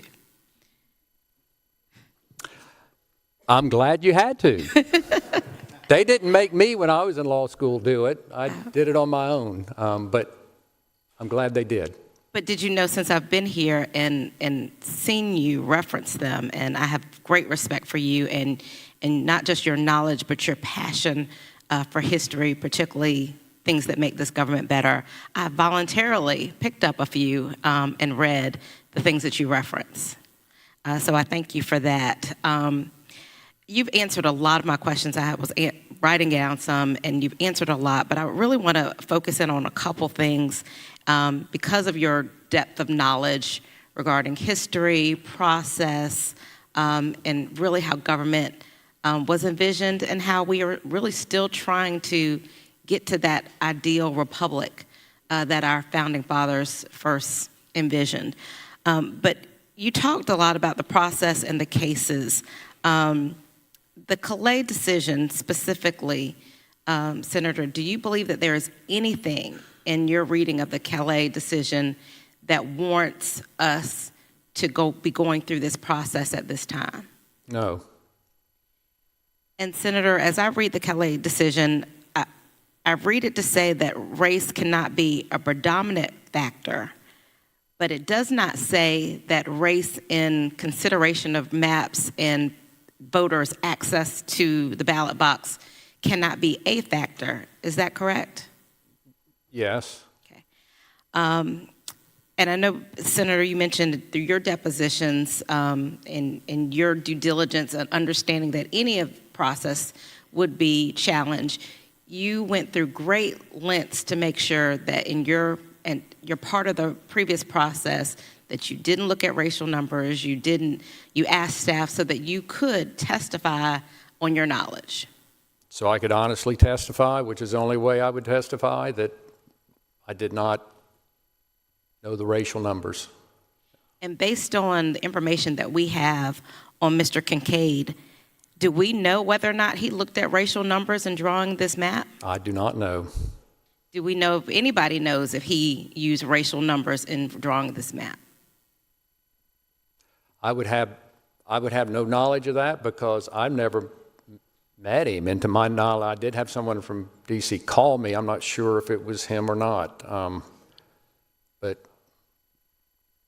no, we can't be assured of that. And so in drawing the map, when he took predominantly African-American communities out of my district, or the district that I live in, including myself, and moved us from the 6th to the 3rd, do you know, we have no idea whether or not he used race to move us out of the 6th. We have no idea. No, and this line of questions that you're posing really makes me consider Article 2, Section 10 of the South Carolina Constitution. It says the General Assembly shall, not, what was this man's name? Kincaid? I don't know. But it's not Mr. Kincaid, it's the General Assembly. Shall provide for the nomination of candidates, regulate the time, place, and manner of elections, provide for the administration of elections and for absentee voting, ensure secrecy of voting, establish procedures for contested elections, and enact other provisions necessary to the fulfillment and integrity of the election process. And that's our obligation, and we don't know whether that's been adhered to or not, because we were just handed a map that the House looked at for 7 minutes, is my understanding. I could be wrong, but I've heard from reliable sources.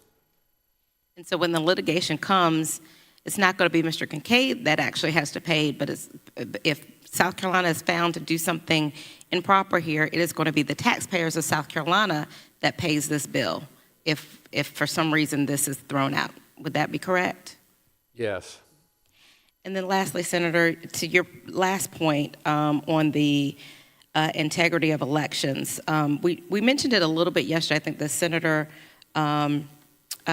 Senator Davis mentioned it, but the Purcell case, are you familiar with the Purcell case? Yes. And so for our colleagues in here, because I know not everybody probably has the trusty notebook that I have or you have and that others, can you just enlighten us a little bit about the Purcell case and what it tells us as it relates to elections that are ongoing? Well, you're not supposed to disrupt ongoing elections. You're not supposed to make decisions, even court decisions, right at the precipice while elections are going on. I mean, that's the Purcell principle because it can be disruptive to that process. And so, as we've heard from Mr. Belangia, even though early voting hasn't started yet, which starts on Tuesday within the next 3 days, this election is ongoing. There have been ballots that have already been sent, received, and military folks have cast their ballot in this current election. Is that correct? Yes, that if this bill passes, many of them will be annulled because they would have voted in the wrong congressional district, because we are going to change the congressional lines while an election is occurring. So we are in. I don't think that's. Sorry, go ahead. I'm not aware of that ever happening in United States history. And And one reason is, if we wanted to do this, the time to do it was a long, long ago. And I do have this is this is interesting. Looking at what happened in other states. California did this 285 days before the election. Florida, 106. Missouri, 310. North Carolina, 132. Ohio, 186.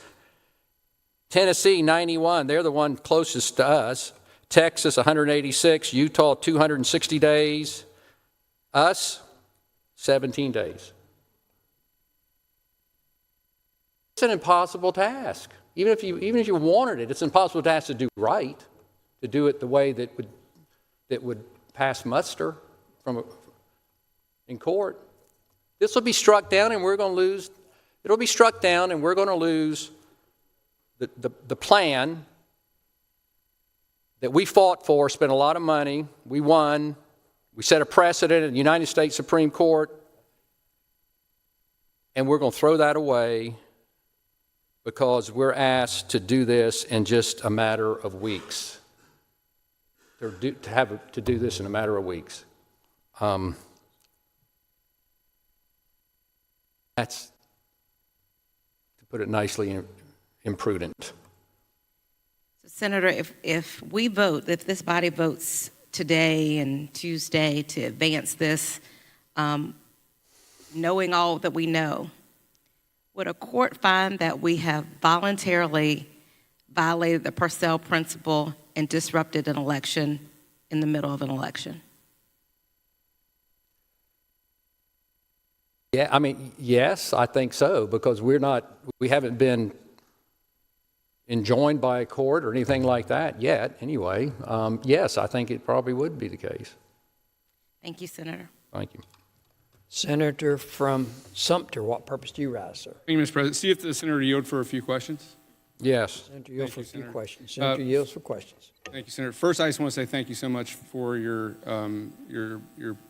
stalwart position on this.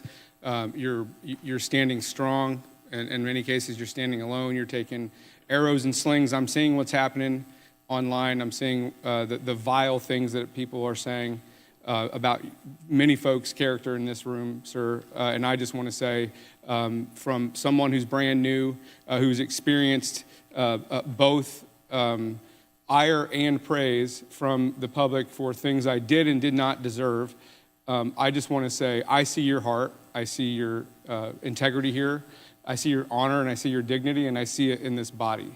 And so I want to just start by saying that. But Senator, are you aware that I share some of your concerns, many of your concerns? Yes, I've picked that up. You're very thoughtful. I've yes, picked sir. that Yes, up. sir. And I've also read the Federalist Papers, and I don't want to get into that back and forth today. But I just wanted to ask you from a practical perspective, as a retired military folks. I know we have some military folks here, and I appreciate them for their service and that serve in this body and everything else. But when you look aside, from there's multiple reasons anyone, people may favor or disfavor this particular effort.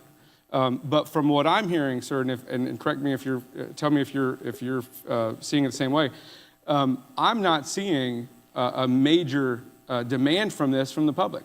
I'm seeing folks that are from the farthest edges of the left politically, all the way to the sort of the ruby parts of the conservative side of the aisle say, we are okay with the effort and the idea, just why now? Why now? And I've been pondering this. I think we all have in good faith. And I believe that, we're toiling in this. And I also believe that there's some goodness in this, sir. Did you know that, right now we're having the serious question, whether it's redistricting or anything else, we're having a serious debate, South Carolina right now, about where we're going and what we're going to do. And so I've heard the heart of the senators from Horry and Beaufort and from Charleston and from both sides of the aisle saying that, yes, this is probably political, because guess what? Redrawing districts is a political it absolutely is. It surely is. So my question, coming back to what Senator from Edgefield brought up, the errors in the map. I studied this map. I didn't look for errors. I mean, because I'm still so new to this. I think as 13 of us are if you recall, a couple years ago, we had 13 new people. So that means 30%, 35% of this body has never gone through one of these processes, right? So we have to rely on what we're sort of handed as far as information and knowledge. And the more we go through this, the more I find there's some serious questions that are unable to be answered. But my first question to you, sir, is there any conceivable way that we can get from where we're at this point to a workable district map before people are standing in line on Tuesday early voting, in your assessment? No. Is there a single way, materially, ethical, whether it's just a rule in the book, is it a rule in the rule book that we can manipulate to get there? Is there anything like this in your mind that you're aware of that we can get from now to a workable solution for the people of South Carolina? I don't see it. And I share that sentiment. I don't either. And this is coming from somebody that just got here. And so as much as I believe that redistricting would have a positive effect on South Carolina, and that includes all of our districts, every single one of us in here, and across the building, especially across the building. But that said, we don't have time. There's no conceivable timeline where this works. And Senator, I just want to also just remind you that what comes with all of that, if we do head down this path, is that we lose our hard-fought precedent that's unassailable now, but it's going to be. Yes, sir. Why would we give that up? Why would we give that up for something that's probably almost certainly going to be enjoined, because nothing normal is about this. We spent 6 months in-house working on this before we actually, then we ended up in the courtroom. This is how long this takes, and it's very, very, it's very detail oriented. It's easy to miss things, to have wrong maps. It's really important that members have input on these maps. Well, I'm going to bring it back just real quick, and I'm going to wrap this up. I appreciate so much what you're doing, but I want to talk about, I want to put it from a military mission perspective. Are you aware of the law of armed conflict, sir? Have you heard? I've heard it, but okay. I can't. Right. I can't it's quote similar, it. It's basically the Geneva Convention for our forces. Geneva Conventions are for individual behavior. Law of armed conflict is for sort of overall how we wage war. So let me hearken you back to just a couple years when the order to strike Soleimani, General Soleimani, Iranian general who has more blood on American blood on his hands than probably any other general in the world. I was in Afghanistan when the president ordered that strike, and I am very glad that he did. But if you consider, and certainly not letting anything out of the bag, I had no part of that planning. I was just a Master Sergeant ammo troop that built the bombs I don't even know if it was our bombs. I don't know. But it was Air Force's bombs, that's for sure. And so good job, United States Air Force. Well, thank you for your service. Yes, sir. So, but my point I'm trying to get to is that this wasn't done in a vacuum, and it wasn't done overnight. The targeting of these people, the targeting of these terrorists around the world, sometimes is years long. And it's years long, and that plan is constantly being updated to a point where you need to be ready to execute that plan in a moment's notice. And that's what I believe the president did, and I think he was right on target with that, literally and figuratively. It caused a reaction. So if we are to pivot so quickly with something, or not pivot so quickly with something so great as, targeting terrorist regimes with munitions from the sky, smart munitions from the sky, wouldn't this also be one of those things that you think that we should probably spend more time to get right? Particularly if we just found out today there's errors in the map? It's not only probably think, there's a whole body of law dealing with reapportionment law that we violated in droves if we do this way. And to what end? I mean, as a Republican and as a conservative Republican, I don't want to pass this because it will end up blowing up in our face. Hurting South Carolina. And we will end up losing the precedent that we fought hard in the Alexander case, both at the U.S. Supreme Court level and across the street in our Supreme Court. I think there's no question about that, because this is unprecedented. And I'm going to say this last thing, and I'm going to sit myself down. I fully endorse redistricting. I have before I was Jeff anybody. I dug into the numbers. I will tell you this, probably 90% of the 36th Senate district is encapsulated in the 6th Congressional District. I have no problem with the current congressman. I think he's done a lot of good things, and I think he's done a lot of bad things. Also, I'll tell you, and I have not been quiet about this, if the same standard goes for him, the same standard goes for my current congressman in the 5th Congressional District, in the 7th, in the 1st and 2nd, and all the rest. And what I hope to do through this effort, not necessarily today, is but to take the similar counties and communities within the Midlands and the PD and put them in a voting block that gets them more political authority and influence in the state than they've had before, because right now we're under the thumb of Rock Hill and Charleston. So that's my first thing. Well, Senator, I can tell you this is the type of concerns, the type of things that normally go into reapportionment. But when it's handed down from D.C., again, that is not the way the framers intended this to happen, okay? We draw our lines. We're the ones in charge of reapportionment. That is the constitutional order. That is the constitutional order. What we're being asked to is violate that constitutional order and cede our decision to D.C. And that is exactly what normally happens, but in this process is about to be passed. None of that has been given any Sure, I'm going to make one more all. point, and then I'm going to sit down. And this is something I've been toiling about saying, and I'm actually going to say it on TV with the microphone in front of my face. Mr. President, there's nothing contentious here. I just want you to know it's just a different perspective. So I see and I've studied South Carolina, the South Carolina congressional map. I've studied the primary map for, the presidential primary maps for both the Democrats and the Republicans over my life and my interest in politics. And what we find is when you look at the last two presidential election cycles, aside from this previous one, Bernie Sanders, Senator Sanders, was coming into South Carolina with the lead, if you recall. And please, anyone fact check me if I'm wrong. I tried to forget. Right. But, Right.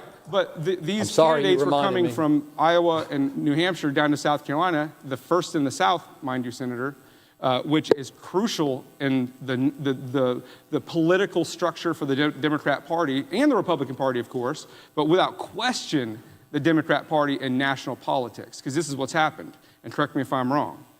The Democrat nominee, the presumptive Democrat nominee, would come through Iowa and New Hampshire, and they would have little support. They would get to South Carolina, they would start campaigning in the 6th Congressional District, and they would leave the presumptive nominee. That's what the 6th Congressional District does for the United States.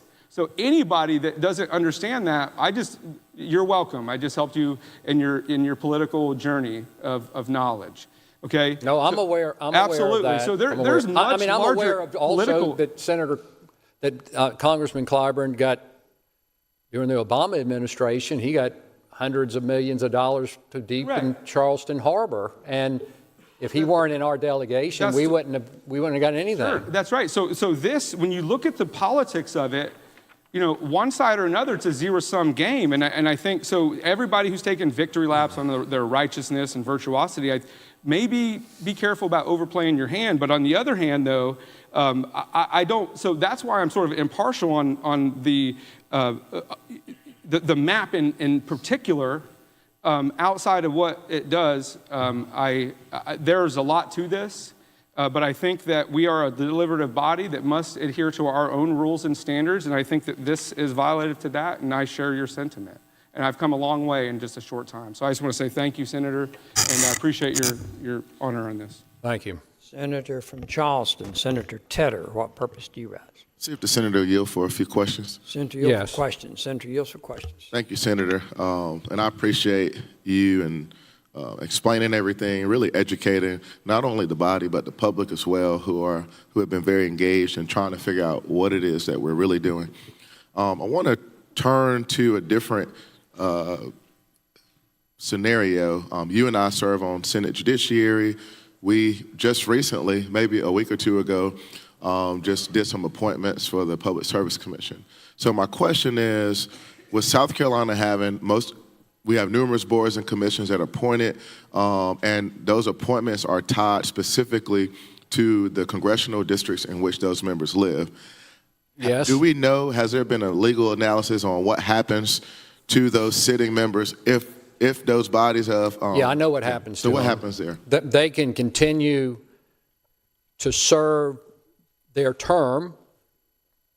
The governor can nominate anyone else. They're not entitled to the balance of their term. But if the governor does not nominate anyone else and lets them continue to serve when they're not in the district, then they can do that until their term is over, but they can't run again, obviously, for that district seat. Okay, so that's what happens. So they wouldn't be, if they were drawn out, they wouldn't be able to run again, even if they've served on that commission. But they could serve until their term is over. But if the governor were if the governor wanted to appoint someone else, then they'd have to, during their term that's in the district, then the governor can do that. Okay, and then so to that point, if the governor decides not to remove the person and they're serving in the district they no longer live and representing that, could there be a legal challenge? Could somebody challenge legally that person's right, or I guess just that person being in that seat? Is that a possibility? Well, I don't know if that has ever been challenged. I know that is the process, but whether there's a court decision that addresses that, I'm not sure. But that's the process. Maybe it's not lawful. No one's just litigated. Gotcha. And also, do you know, we were talking about, you were going back and forth with the senator from, I believe, Richland earlier about just being involved in the cases that you were deposed in by the NAACP, the ACLU. And I've read those cases and I read some quotes from you all. And so my question is, do you know how much the legal fees will be if this bill passes? I don't, but it will be in the it'd probably be in the multi-millions of dollars. If you had to guess or do could you give me a low to high range? Based on how much it was. When you do this, you need to get high-powered, and what we did, we got high-powered D.C. lawyers and some local lawyers who were very good. I was very impressed with all the legal team. But you also have multiple lawyers representing you. Easily 150, $2 million, I guess. And that's just, and not only the legal fees, and this is so the public can understand. You got court reporters, you have all types of things. You may have to hire an expert, correct? Yeah, plenty of experts, yeah. And they charge by the hour, and they have to be flown in from other states and across the country, and housed in hotels. This is not just legal, just the lawyer fees, I remember right? I had a lot of so-called experts accuse me of doing things I had no even idea what they were talking about. I couldn't have done it, and I didn't do any of it. We had a lot of that going on too. So there's plenty of money spent on the experts. I question their expertise, but they call themselves experts. Right. Well, thank you for answering those questions. Senator from Williamsburg, what purpose do you rise, sir? Thank you, Mr. President. See whether or not Senator from Charleston will yield for a question or two. I yield. Yield for question. Senator, yield for question. Thank you, Mr. President. Thank you, Senator, for yielding. Senator, you mentioned that you and I served on the reapportionment committee together. Is that right? That is correct. And Senator, just to make sure that the record's clear, when you talked about the good job, that's my word, not yours, the good job that the House did in crafting a map that was favorable to the Dems for the 1st Congressional District, you and I didn't exactly agree on what should happen with that map. No, we did not agree, Senator. We did not. But we've disagreed often, but without any malice. And but we agree on a lot of things too. But that's correct. That's the way it is in this chamber. Yes, sir. And as it relates to the maps and ultimately how the lines were drawn, you and I were on different sides of that issue, weren't we? Yeah, you wanted, I mean, they drew a map with 2 blue seats and came over, and I rallied our troops on the Republican side and said, no, we're not going to do that.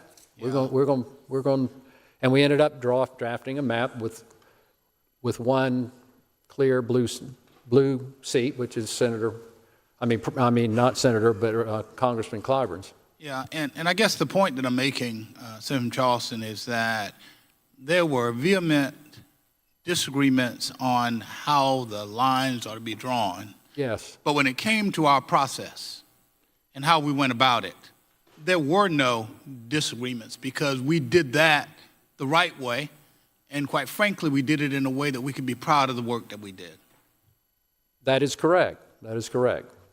And as we went around this state, holding those hearings. You want to remind everyone that you didn't miss a single one? Well, but Senator, everybody else participated too, and I think that goes. I watched by Zoom if I wasn't present, but you were physically present at every one. Yes, sir. But everybody was there, and we all gave of our time. We listened to the people of South Carolina give us their opinion on what we ought to do and how we ought to do it. There's plenty of public input. I mean, auditoriums that are full of people. I mean, hundreds of people everywhere we went, pretty much. I mean, that's the way this normally happens. And they're all giving their input. And you know what? Even if they don't, at the end of the day, win, it matters to them that they got input. They were able to give input. Absolutely. And we're denying that from the citizens of South Carolina and what we're doing in this process. We are, Senator. You know, I fully agree with you on that. Thank you, Senator.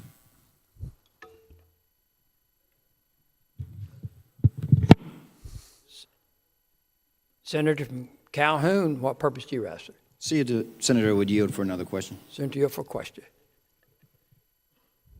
Yes, I yield. Thank you, Senator. And I just had to say it's intriguing, it's fascinating, and it's appreciated to hear your testimony, to hear everything that you've been talking about, and the questions and back and forth. And you know, honestly, I think it certainly gives me, I hope it does everyone else, a better perspective, better perspectives of who we're dealing with in this body. And I just want to say that I appreciate it. But again, you know, and I get that as I listen to the back and forth. I think we can pick up on all kinds of different things, and I would be remiss if I didn't bring up something that's kind of been gnawing at me over the course of... You're not going to start gnawing at me, are you? Well, I'm not. I definitely don't want to. But it's been said, and so I don't think it's a problem for me to continue to highlight it and bring it back up. But it was that back and forth right there. I can't get away from this feeling that I don't love that we justify, I guess, that this is a partisan process.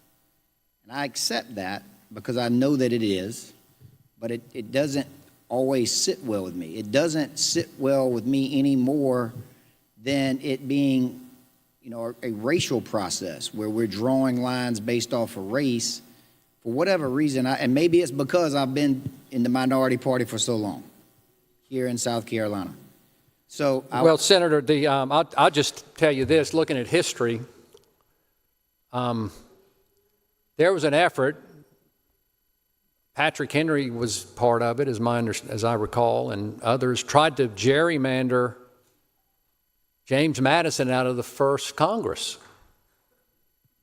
You know, arguably the father of our Constitution, you know, almost. Right. Tried to, and so it's always been there, and you really can't get rid of it. You just got to manage it. And just like that's the difference between our form of government and other forms of government. That we know that man is capable of great good and also capable of great evil. And so you create institutions that promote the good and restrain the evil. And that's basically what our Constitution does. And it diffuses the power because it knows power will be concentrated. And that's the way you have to deal with that reality. Anytime there's I know the League of Women Voters were testifying in the Judiciary Committee. I think you were there, and they indicated after one of the representatives indicated, yeah, we used to be supportive for the independent reapportionment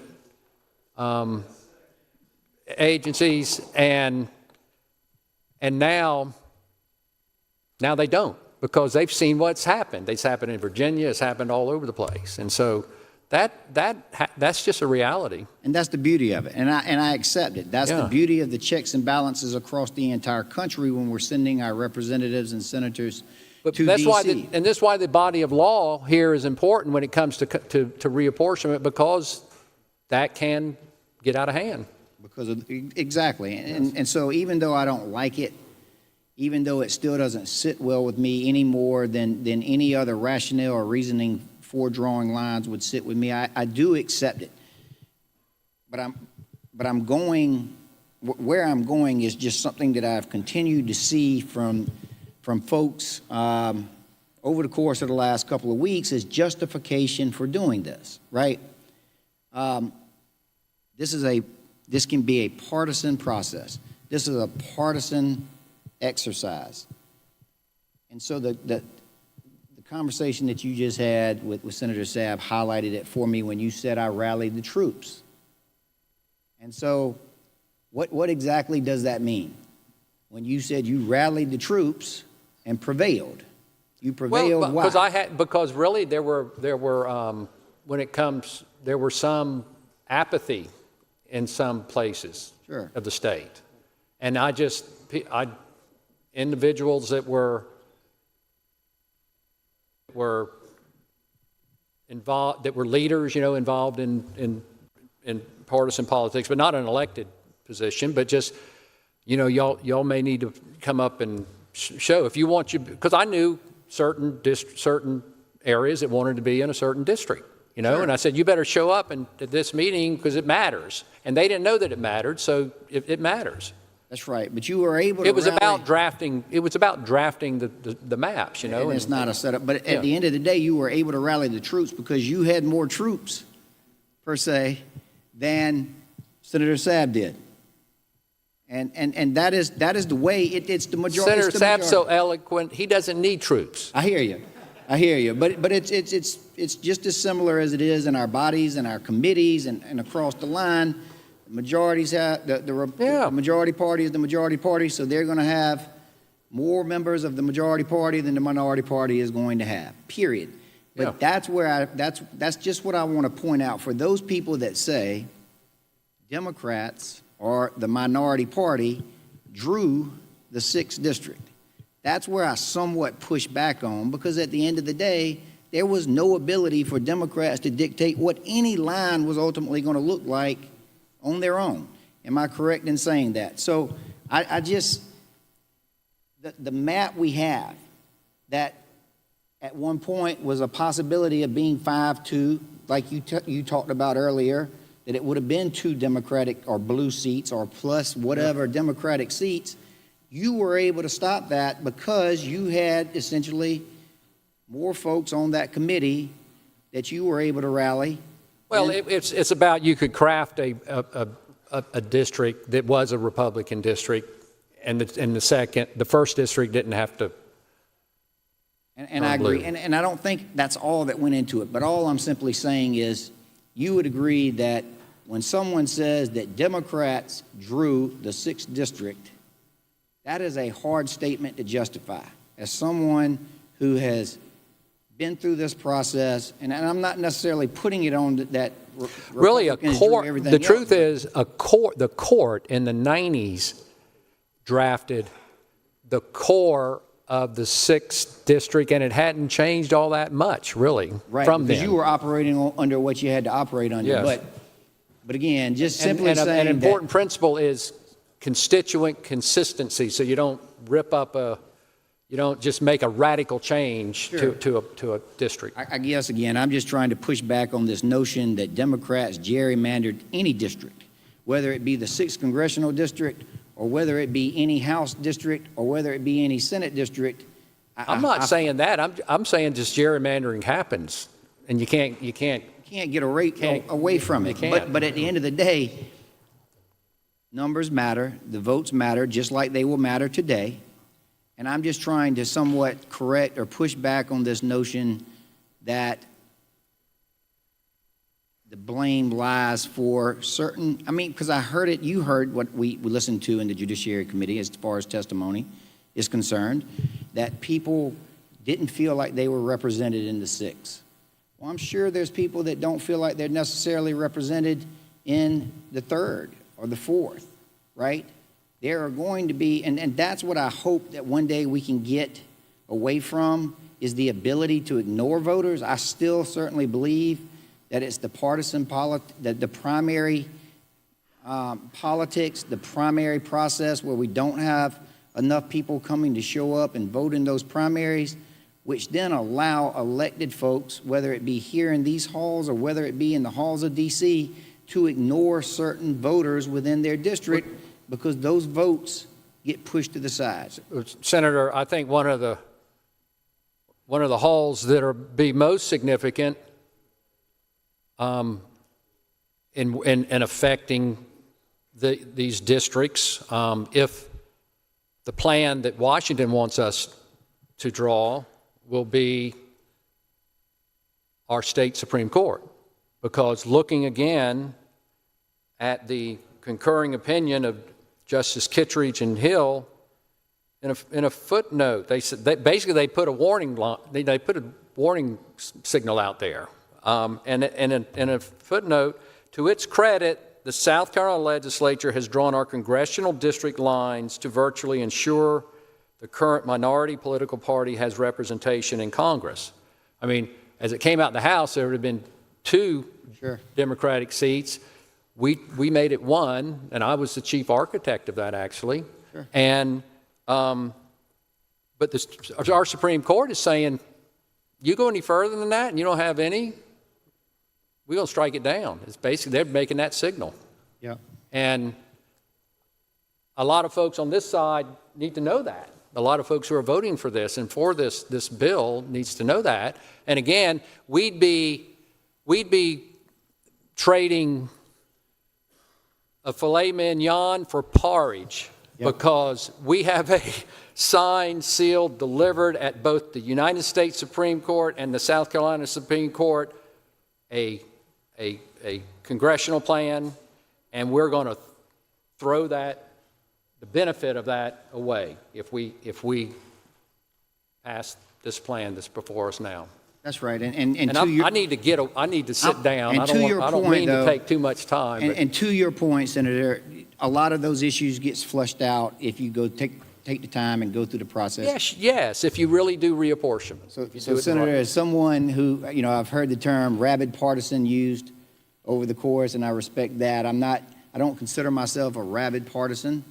I consider myself a proud partisan. But I appreciate all of the perspectives. And again, I just want to also add to the chorus of folks who are saying thank you for your leadership, as I could put that on many other people here during this week. Thank you for your leadership. Thank you for your experience from someone who's only 2 years in this body. Thank you for your constant reminder of history and why it matters and how we can use it to direct us to places that are good and to direct us away from places that could be bad for the state of South Carolina. Thank you. Senator from Richland, Senator Jackson, what purpose do you rise, sir? Mr. President, will Senator yield for a few friendly questions? Yes. Senator yields for questions. Senator, first of all, did you know that I too want to say a very special thank you to you and appreciate what you've just said. And did you know that I am one of the members in the body who really enjoy you taking the well talking about history in the Federalist Papers, so much so that one of our colleagues called me a history nerd because I like hearing you talk. Okay. Well, that's a compliment, Senator. It really is, and so thank you for what you do. Senator, did you also know that I too have been where you are? I had the privilege, or you're aware that I had the privilege of serving on a reapportionment subcommittee when the former senator from Charleston, Senator Glenn McConnell, was the chairman of the judiciary. And did you know that one of the reasons why I was delayed going to finance and allow the late Senator Clemente Pinckney to take my place on finance was because the senator from Charleston, Senator McConnell, asked that I serve on the reapportionment committee, and I thought he was my friend until I actually got to serve. He sent you to purgatory. You thought you were going to heaven. That was absolutely the senator from Cherokee, and often reminded me, the late senator from Florence, Senator Leatherman, reminded me, he said, son, that was the worst mistake you've ever made. And he was perhaps absolutely right. But I want to highlight just a couple of things. One is that you mentioned the value of having someone from the opposite party in Congress when that party is in control. Is it true that the ultimate desire of those who are creating this map, who have created this map, is to eliminate all the Democrats, which is just one, from Congress from South Carolina? Well, it appears, because the map they've drawn would basically redistrict him out as far as him being Representative Clyburn. But I really don't know because we hadn't gone through the normal process. I hadn't looked at. He didn't show me any of the maps. I don't know. And those who did show maps in the House spent 7 minutes on it.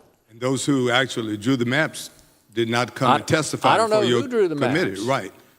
And no one testified before your committee who actually drew the maps from D.C. Not that I'm aware of. Well, Senator, are you aware, and I know you want to sit down, I just want to share with you, are you aware of these stats? And I shared them on our first day of deliberation, that the advantage of having someone like a Congressman Clyburn, the I-95 bridge over Lake Marion, are you familiar with that project? Yes. Or are you aware that I suggested we make it a wall, if you remember, when we first were debating that, but Senator from Orangeburg. Senator, are you aware that that project received $175 million from the federal government? I knew you're refreshing my memory, but Right. yes. And so are you aware that that request came as a result of the congressman's district that we are trying to eliminate I'm aware right of now? that. I'm aware of that. Right. I mean, it's like the senator from Edgefield has said, you want someone to pick up the phone no matter who's in power, a Republican or a Democrat, and he's made that point. Senator, have you... And that's a reality. That's Sure. a reality. And so there's no doubt that South Carolina benefit from the Lake Marion Bridge. Listen, I don't live in that area. To those who live in that area, it puzzles me why any of them will want to eliminate the congressperson who worked so hard to improve that area. That Lake Marion Bridge is not only an asset to that region, but would you not agree that it is an asset to South Carolina? Oh, sure. Right. Absolutely. Senator, have you heard, I'm sure you have, of the bipartisan infrastructure law? A bill, the bipartisan infrastructure? In D.C.? Yes, that passed a few years ago. Yes, yes. Are you aware, and I think I'm factual on this, that there were no Republicans from South Carolina who voted for the bipartisan infrastructure bill? Yeah, you're refreshing. This happened in the last year? Couple years. Yes, right. I recall what you're talking about now. Are you also aware that as a result of that bipartisan infrastructure bill, in which no Republican House members, don't want to say for sure on the Senate of Graham and Scott, I think it is the case, voted for the bipartisan infrastructure bill? No, but yet, Senator, isn't it not true that South Carolina received almost $2 billion? Yes, that's my recollection, yeah. 1.9 to be exact, $1 billion from the bipartisan infrastructure bill that no Republicans from South Carolina, listen, I'm not throwing off on folk, I just want to repeat some facts, voted for this bill. Senator, who do you think was the chief advocate behind closed doors and public hallways in Congress for South Carolina to receive $1.9 billion? It had to be Jim Clyburn. Senator, do you think if Congressman Clyburn wasn't there and his clout and role in Congress at the time, do you think South Carolina would have received $1.9 billion?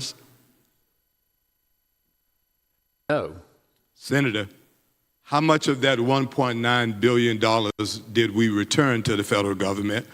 Because we didn't like Congressman Clyburn, and we did not want the money that came through his dirty hands. I'm not sure, but my guess would be $0 we returned. Senator, isn't it true? I happen to sit on one of the subcommittees of some of the agencies that benefited from broadband and others, that not only did we spend it, but we spend it gratefully, and South Carolina is now better off with broadband in areas in South Carolina that may not have it today if we had not received that $1.9 billion in infrastructure money that came through Congressman Clyburn. Last question. I know you're ready to sit down. I'm ready to sit down, yes. Okay, Senator, if in the next Congress there is no Congressman Clyburn, and say for the Republicans, God forbid, for the Democrats, God prevailed, and there is a Democratic Congress there, and say hypothetically in 2 years there happens to be a Democratic president, and there's another infrastructure major mega deal, and there are absolutely no Democrats from South Carolina in Congress, because as much as some of my Democratic friends want to wishfully think that we can flip a U.S. Senate seat, there are those of us who are more practical who understand that that may be a hard possibility. But in the absence of Congressman Clyburn, no Democratic congressperson in South Carolina, who will go to a Democratic Congress, a Democratic president, and advocate on behalf of South Carolina? Well, it would be beneficial. Congressman Wilson, perhaps? To have Congressman Clyburn there for so that he'll be purpose. very welcome at the Democratic White House as he goes there to advocate on behalf of South Carolina. Well, Senator, when I was being deposed in this case, and I was the bad guy because I wanted two congressional districts that were Democrat, and I said, are we going to do one? And we did do one. And they were trying to call me racist and all that. The attorneys trying to, and I told them it's actually from a local perspective, it's beneficial to have someone in the opposite party because they can bring home the goods as far as money, regardless of who has the presidency. And they just couldn't believe, that perspective. And I said, well, in the paper that morning, there was a official from this was during the Biden administration, and an official with the Biden administration was actually in town with the Ports Authority talking about providing federal money for the Ports Authority. And I said, well, there's an example. Y'all are saying I can't possibly understand that dynamic, but I pointed to the newspaper that morning that's exactly what was going on. And so they were trying to, of course, get me to say or conclude for the judge to conclude that I did this for racial purposes. And I pointed to that right there and said, no, look at here. We got the Biden transportation secretary, I think it was looking at the Ports Authority about providing money for our port. Senator, this is actually the last question because you've just read my mind. Being from Charleston, you are very familiar with the value of the Ports Authority. Yeah. Would you not agree that Congressman Clyburn has been an asset in helping the South Carolina Ports Authority expand and become what it is today? Oh, yes, for sure, because of the money he's brought back to the district. And yet this body wants to eliminate him from Congress. Thank you, Senator. Thanks for your question. Thank you, Senator from Charleston, Senator Campton. Senator from Berkeley, Senator Grooms, what purpose do you ask, sir? Speak to the amendment. You're recognized on the amendment. Why he comes to the podium. Senator from Horry, Senator Rankin, what purpose do you ask? For an announcement, Mr. President. You're recognized for an announcement. Folks, yesterday you received from our staff access to a folder with the public testimony and emails and the request to testify forms and written testimony received as of 10:45 yesterday morning. That again, folder was sent to you yesterday morning, and it would be on your email, your Senate email boxes. So, again, to the degree you want to hear further, to read what we had received, again, as of that 10:45 yesterday, please make yourself aware. Senate is so informed. The senator from Berkeley, Senator Grooms, has been recognized on the amendment. Thank you, Mr. President. We find ourselves here under extraordinary circumstances. The governor of the state has called us back into a special legislative session. The House of Representatives has sent us a new congressional map. It has now been under debate in this body for 3 legislative days. We are here on a Saturday, on Memorial Day weekend. And the thing is, every one of us in this chamber, we all know whether we support the map or not. If the question were called right now and the roll was called, we all know exactly how we would vote. I believe in the map. I like the map. I want to see the map passed. There are those who are adamantly opposed to the map. I get that. I do. I've been in this body long enough to know that if you don't want something to pass, delay is always on your side. And with elections coming up on Tuesday, early voting that is, it doesn't take much more to delay than to kill the map. I've asked the body, and we've had several votes over suspending the rules of the Senate to allow us to move quicker in this debate to be able to bring the question to a close. That's been unsuccessful. But now on the third legislative day, we're here. We're at the point where we can have a vote on cloture. And let me explain what happens. If we were to successfully have a cloture vote, and the cloture vote would require the lesser of 26 or 3/5 of those present and voting. So 26, 25, depending on how many folks are here. After cloture, we then have up to 46 hours of additional debate. Up to 46 hours of additional debate to be able to debate the amendments and the final question.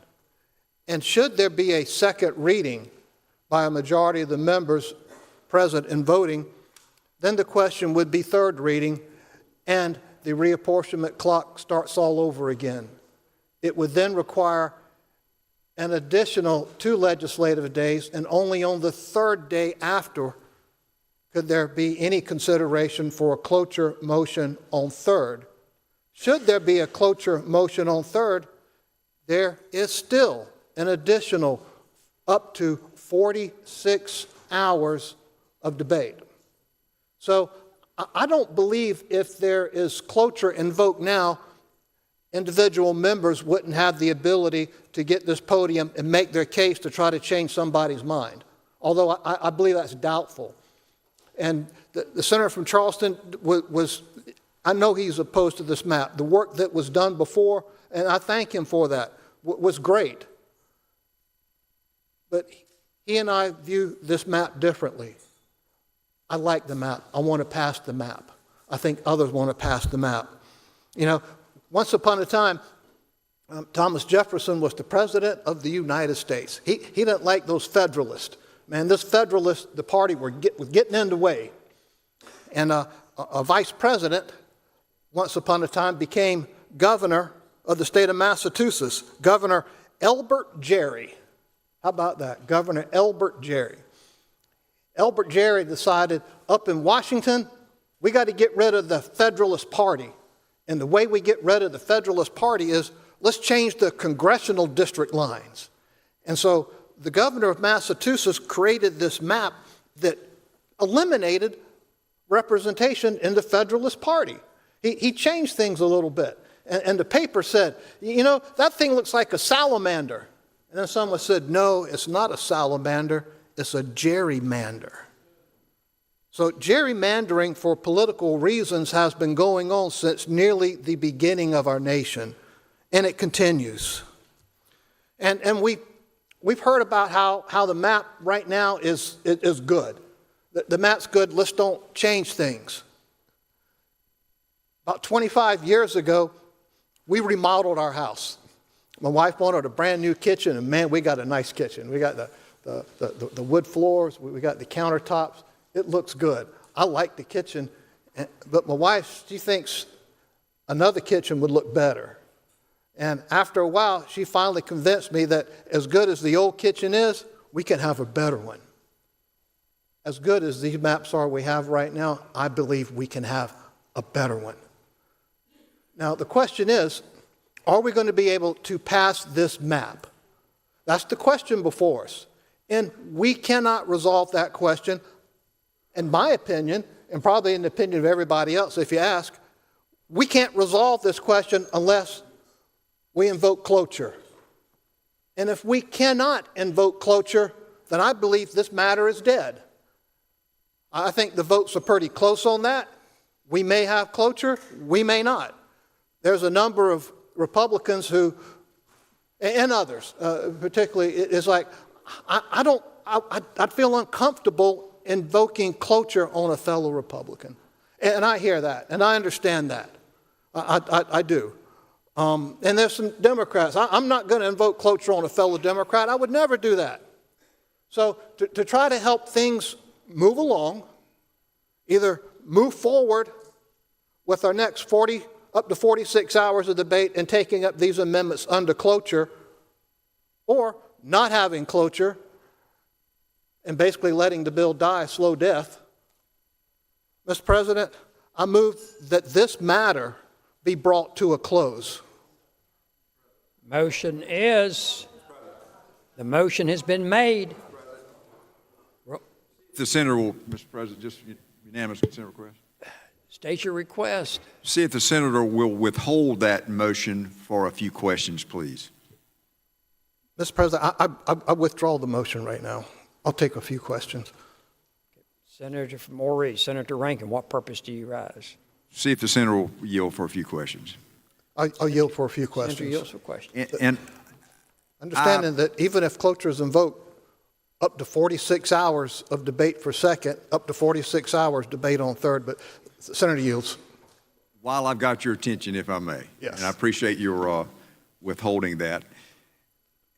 And again, not to invoke the uniqueness, the unplowed territory without invoking the words from our preacher, your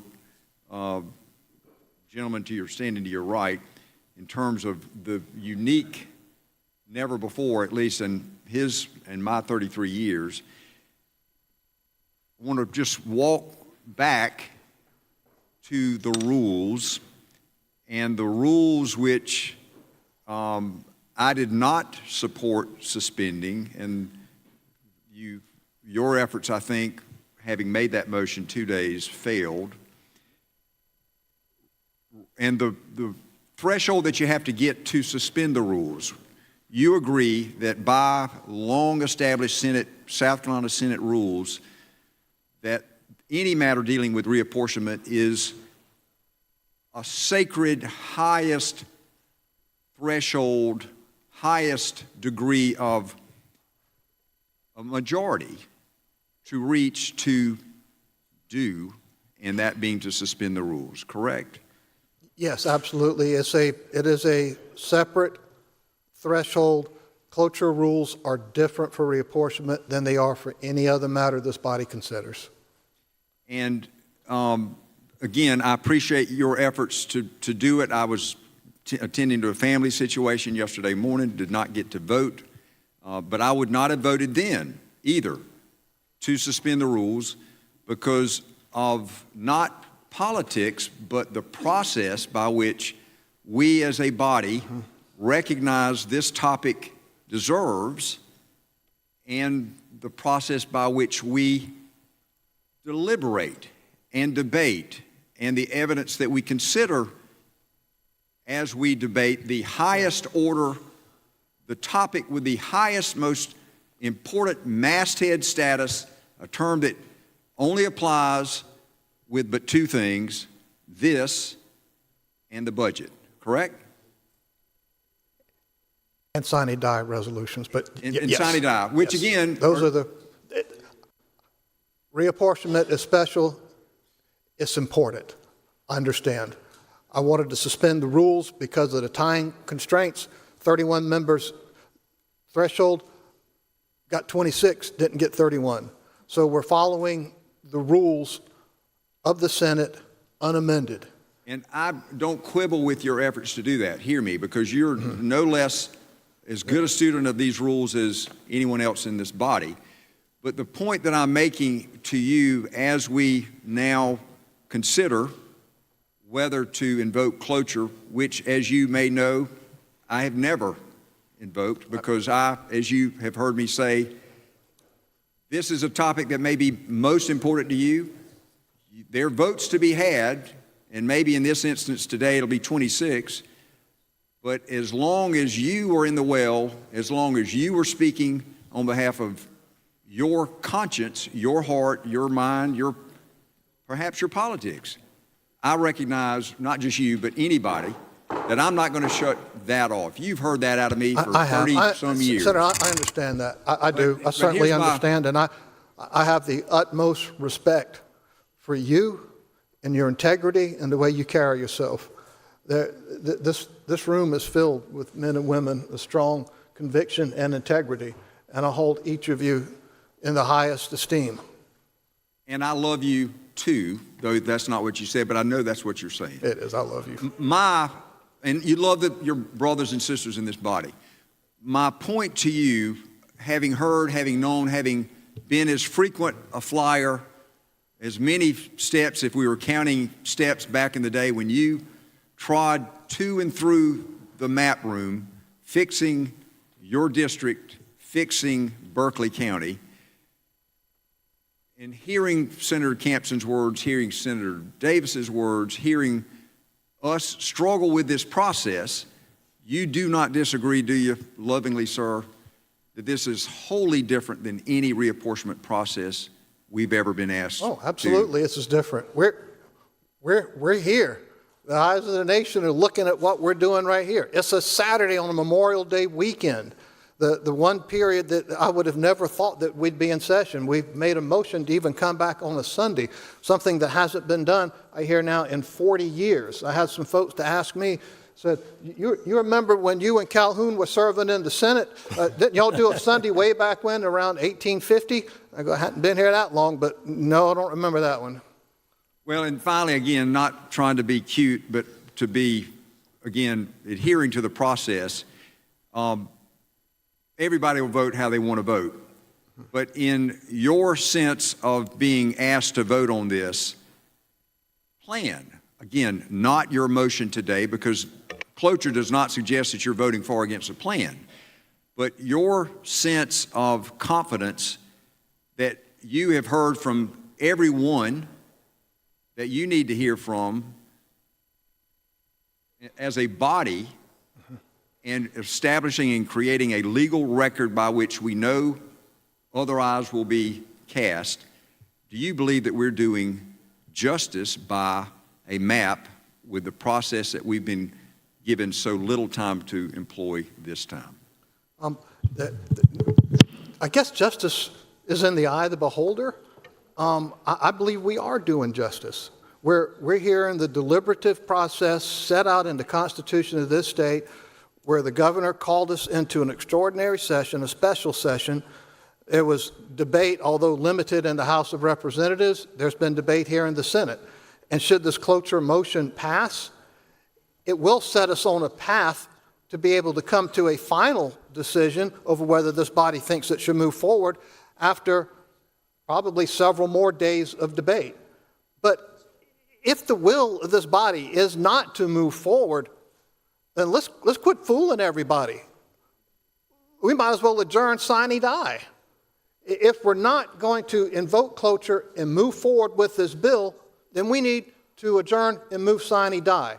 And perhaps those others may have a differing opinion than I do, but I think I'm right, and I think everyone in this room knows I'm right. If we're not going to invoke cloture, we may as well just adjourn, sine die, understanding that we're not going to be able to move forward with the congressional map. So either we are or we aren't, and the way we're going to move forward or not move forward is with a cloture motion. Senator from Richland, Senator Jackson, what purpose do you rise? Then I'll come to the senator from Georgia. Thank you, Mr. President. Will the senator yield for a quick question? I'll yield for a quick question. I really don't want to get into a debate. And this is really technical and quick. Yes. Based on what you've just given us and your timeline, is there any way we can pass a bill, get it signed into law before Tuesday? It depends on how long the debates last on a third reading vote. Based on what the 46 hours that you've given on all of. Here's technically how things could occur. If we to invoke cloture now, we are allowed up to 46 hours of debate, 1 hour for every senator. There's a number of senators who won't speak, so let's just say 17 hours. 17 hours of debate, and that includes debate on the amendments. So then, if there's still time left and amendments on the desk, we have to dispose of the amendments. So you're looking at 20 hours, 24 hours, somewhere in there. The Senate could adjourn, reconvene, and we're now on the first legislative day of third reading, which would be sometime late Sunday. We can adjourn, reconvene on a Monday. That would be the second day, have some limited debate. And then we could actually adjourn and reconvene to meet at 12:01 a.m. Tuesday and invoke cloture. And if it's less than 8.5 hours of debate, then a bill could be sent to the governor for his signature before early voting begins. Now, technically, So the short answer is no. Technically, Okay. that's how it can be done, but you're talking about a few hours one way or the other. Practically, no. Senator, Practically, I believe the quickest that we can move forward, if there is cloture, would be before a bill could be sent to the governor, would be sometime Wednesday or Thursday. Senator, have you been here, and you've been here almost as long as I have, in which the Senate adjourned and reconvened in a few minutes? Yes, we did it. You and I were together. Tell the body what that was about. Video poker. Thank you. Okay. The video poker debate. Tell the body how many days and months and weeks we debated video poker. We adjourned, and Governor Hodges called us back, and we debated, and we adjourned, and Governor Hodges called us back, and we debated, and we adjourned, and Governor Hodges called us back, and it was only after a very long, several hot days of July, we ended up reconvening at 12:01 a.m. July the 1st, 1999. Senator, so we haven't done this for a pro-life bill, correct? No, we have not. The only time in your memory and my memory that we've done this is for video poker. Video poker, correct. Video poker, right? I do remember, Senator, once, I may have been really young in the Senate, we did it on a late budget issue just so we can get paid an extra day, I think. Because John Land told me to sit down and shut up. July 1st. And cash the check. Okay. July 1st, 1999, we technically had to adjourn and reconvene because the House sent us their final version and we had to concur and our dates didn't match. So technically when you go into session, let's say today is Saturday, if we do not adjourn and we're well into Sunday, it is still Saturday. Senator, you have just explained a scenario, and I am so happy that you mentioned video poker, because this rises to the occasion for this body of a video poker that some in here, including me, felt was very toxic to South Carolina, and it was an urgent need for us to do something right away. I guess eliminating Congressman Clyburn rises to the occasion of eliminating video poker in South Carolina. Thank you, Senator. Okay. Mr. President, I renew my motion for cloture. Roll call has been requested. Do 5 members second that call? More than 5 second the call. Clerk will ring the bell. The question before the body is it the sense of the Senate that the debate shall be brought to a close?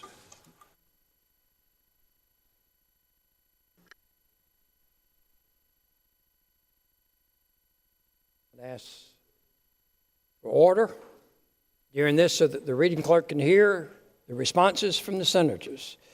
The reading clerk will call the roll of the Senate on the motion. Mr. Adams. Not voting, Mr. Alexander. Aye. Mr. Allen? No. Mr. Bennett? No. Mr. Blackman? Aye. Mr. Bright? Aye. Mr. Campson? No. Mr. Cash? Aye. Mr. Chaplin? Aye. Mr. Clymer? Aye. Mr. Corbin? Aye. Mr. Cromer? Aye. Mr. Davis? No. Mrs. Devine? No. Mr. Elliott? Aye. Mr. Fernandez? Aye. Mr. Gambrell? Aye. Mr. Garrett? Aye. Mr. Goldfinch? Aye. Mr. Graham? No. Mr. Grooms? Votes aye. Mr. Hembry? No. Mr. Hutto? No. Mr. Jackson? No. Mr. Johnson? Aye. Mr. Kennedy? Aye. Mr. Kimbrell? Aye. Mr. Lieber? Aye. Mr. Martin has leave. Mr. Massey? No. Mrs. Matthews? No. Mr. Ott votes no. Mr. Peeler? Aye. Mr. Rankin? No. Mr. Rickenbaugh? Aye. Mr. Rice? Aye. Mr. Sabb? No. Mr. Stubbs? Aye. Mr. Sutton? No. Mr. Tedder? No. Mr. Turner? Aye. Mr. Verdon? Aye. Mr. Walker? Votes no. Mr. Williams has leave. Mr. Young? Aye. Mr. Zell? Votes no. Of all senators voted, Senator Adams votes aye.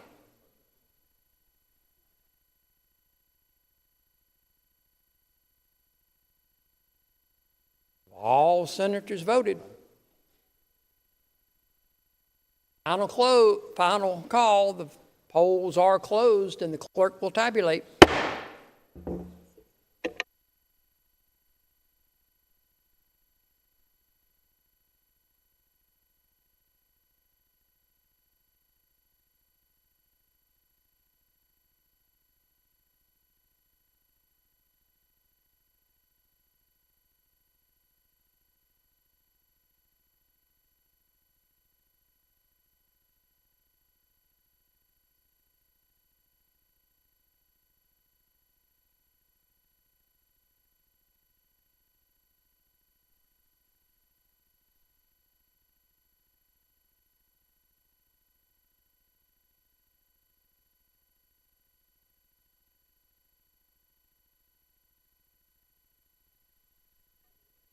By a vote of 26 to 18, the motion is adopted. We will proceed to the First Amendment, pending amendment. We are on amendment number 8.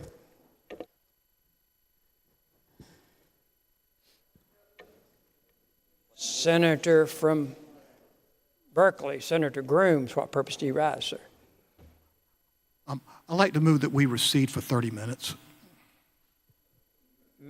Motion is to recede for 30 minutes. All in favor would say aye. Opposed, no. The ayes have it. Senate will be in recess for 30 minutes.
Senate is back in session. Proceed. Senator from Calhoun, what purpose do you rise, sir? Thank you, Mr. President. Unanimous consent to go to Amendment 26A. Is there objection to the unanimous consent request to go to Amendment 26A? Is there objection? Hearing no objection, so ordered.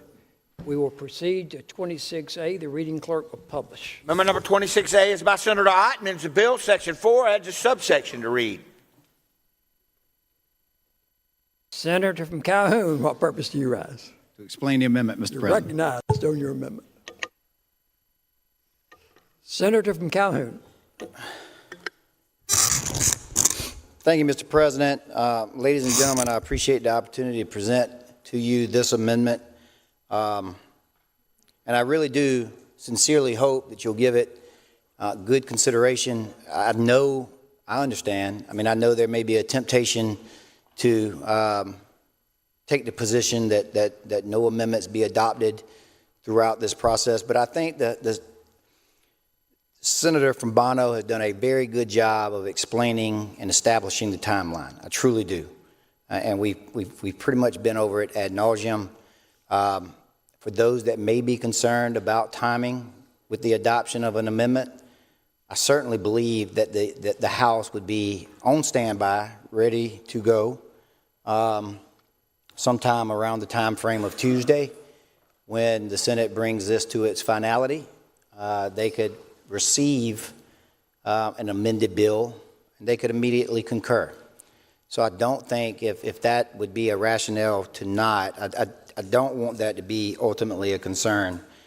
And we've talked, again, ad nauseum, about the concerns with the bill, the fact that, maybe we haven't fleshed out all of the problems associated with having multiple primaries. But I do believe this is a very important one that I would ask for you to consider. And it's very simple. It's a one-sentence amendment. And it simply says, obviously, that any person who votes in the upcoming June primary or have already cast their ballots for the June primary and have chosen the primary by which that they are going to participate in, Democrat or Republican, that those individuals shall not vote in the August special primary for a different party or participate in a different primary for which they participated in the upcoming June election. And I think if you really think about it, I guess what I'm asking you to do is, or asking us to do, is to acknowledge that there are going to be two separate days by which primaries are going to be held. I asked the election director the specific question when we were in Judiciary Committee, and the question was, when someone decides which primary they're going to vote in next week or in a couple of weeks, would they be bound to that primary in August? And the answer was no, because they are going to be two separate and distinct days, essentially two separate and distinct primaries. So therefore, someone could vote in the Republican primary over the course of the next 2 weeks, and then they could choose to vote in the Democratic primary for the specific congressional races coming up in August. And I think that is, that could, I'll let everyone else decide, the issues that could arise from that. But I'm just asking us to proceed as if we're under a normal scenario and the congressional races, congressional primaries that will be held in August were actually on the same ballot. If they were on the same ballot, obviously, you'd pick your primary, you'd vote for all of those offices that were in that particular primary, and then that would be it. But now, obviously, by holding two, it is a extraordinary and different and distinct situation. And I only believe that it's fair that we adhere to what the intent of our election laws are, and that is each individual voter participates in one or the other primary. Happy to answer any questions, Mr. President. Senator from Chester, what purpose do you rise? See if Senator will yield for a few questions. Senator Yield for questions. Happy to. Senator Yields for questions. So I do have this one practical question realistically. And, you know, there's independent folks out there that choose which one. I mean, I vote in the Republican one. That's, you know, I'm a diehard Republican. But there are people that pick and choose, right? Do you foresee a possibility that, say, because people weigh, which one would I rather vote for my vote to matter for my state treasurer or my local treasurer, right? Or my county auditor versus my congressman. I mean, those are real decisions that people in our districts make. And if we change the maps, all right, is it possible that a race becomes competitive that was not prior a competitive race for a primary? Sure. And so, and then in that instance, are we taking away the ability to, because they don't know right now which one, they haven't been able to make that analysis. No, they certainly haven't. You know, and I understand that, and I actually advocate for the exact same thing that you're talking about. I would love for our voters across the state to be able to look at each individual race. You know, maybe it's I don't know, Attorney General, and they want to vote in one particular primary for the Attorney General, but they want to vote in a different primary for governor. I would love for that to be an option one day in the state of South Carolina, so independent voters can decide which primary they want to vote in. They might feel very strongly about one particular candidate running for one race, and they might feel very strongly about another candidate running for a different race, and they're two different parties. But all I'm simply saying is we are creating this scenario whereby we are going to have two different primary dates. And if that were not the case, then the choice would still be required of the individual voter as they went into the ballot box, as they went to their polling location. They would have to choose one or the other. And I'm simply saying, you know, whatever that choice is right now, and I hate it. Look, that's one of the reasons that I'm against this whole thing. It's not because of a map. It's because of the fact that people, number one, are going to have a very limited time to even understand that there's two of these things. Okay, it's going to be a very limited amount of time by which people are going to be able to campaign for these positions. The list goes on and on. Senator, I couldn't agree with you more. The list will go on and on as to why this ultimately is putting voters in a very disenfranchised position, where this is going to create confusion, seed doubt. I can go on and on about all of that. But again, that's not necessarily the point. What I'm simply saying is, if we're going to have two different dates, I can acknowledge that, but I think it would be prudent for us to proceed as if it was under the same election, under the same primary day, and whatever decision is ultimately made to participate first in that June primary, that needs to hold true for that voter later on in August. Thank you. Thank you, Mr. President. Senator from Richland, Senator Devine, what purpose do you rise? See if the senator yield for a couple questions. Yes, ma'am, of course. Questions. Senator Yields for questions. So, Senator from Calhoun, as I understand, the ballots that are already out, already printed, regardless of what happens, if I go in to vote at 8:30 a.m. on Tuesday, I currently live in Congressional District 6, and I cast my ballot for Jim Clyburn, and then I go down the ballot. My ballot, if this goes through, my vote for my congressperson gets thrown out, everything else goes in, and then I have to come back in August to now vote in a new congressional race. Now, if this goes through, I will be in Congressional District 3. I have no idea right now who is running. I have no idea anything about them. I cast my ballot in June in the Democratic primary, but I find out in August I can vote in any primary for Congress, and I'm learning about the candidates who filed for 3. And I don't see a Democratic candidate that I like. Or there may not even be one. Or it might not be one.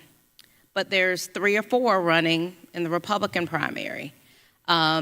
Without your amendment, I, a Democratic senator in the state of South Carolina, can go vote in the Republican primary for Congress in August, even though in June I voted for Jim Clyburn in District 5. That would be correct. If you do not pass this amendment, correct.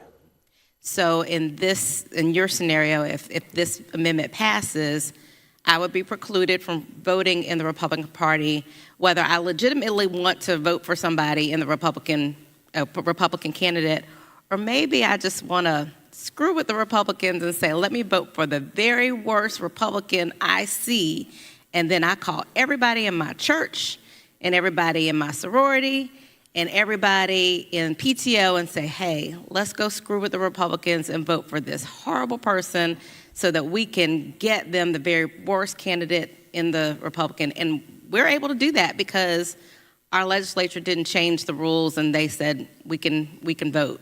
And I know it's you're using it as an extreme example, but you could also have a scenario where you're now in the third. There's only one candidate on the Democratic Party side, so there's no primary, but you love that person, and perhaps you want to try to set them up as best you can in the general election, and then the scenario plays out exactly. And again, I don't believe that happens across the board when you have multiple races on the same day.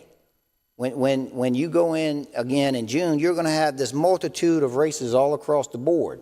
So I do push back against this theory that people are rabid Democrats or rabid Republicans and they're going to throw away their vote for their preferred candidates in their own primary and cross over and go and try and sabotage the election. I don't think that happens on a wide scale because there are so many other elections going on that particular day. But in this limited scenario, where it's only one race, that will be decided in August, I think that there could be, again, right along with a myriad of other issues that could obviously, I think, come to fruition that we'll probably learn about. This is certainly one of them.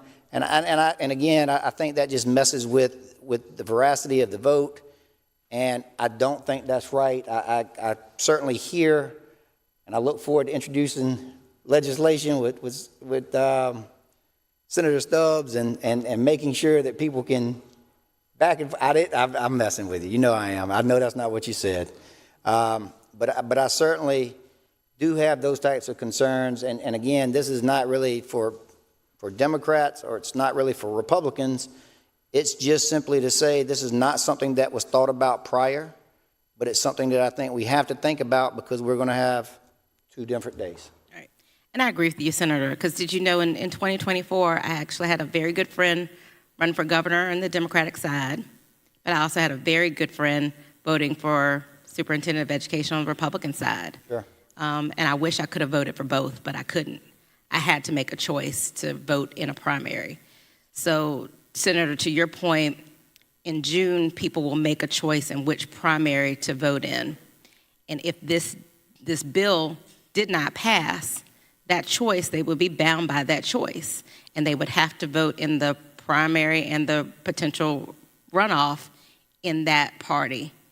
But now, if this passes in August, someone would get a whole separate bite at the apple. If this doesn't pass. If this does not pass. If this bill passes, but this amendment does not pass, people get a second bite of the apple to choose. And so you're just trying to keep it consistent that they would have had to choose in June. So that choice needs to coincide also with the August election.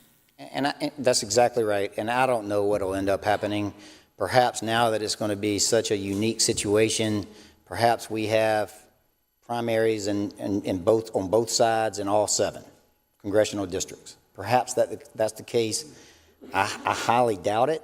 I mean, I would imagine that that out of 7 congressional districts, there will probably be some gaps. I think there will probably be some situations where we don't have a Democrat or a Republican primary in one of those 7 congressional districts.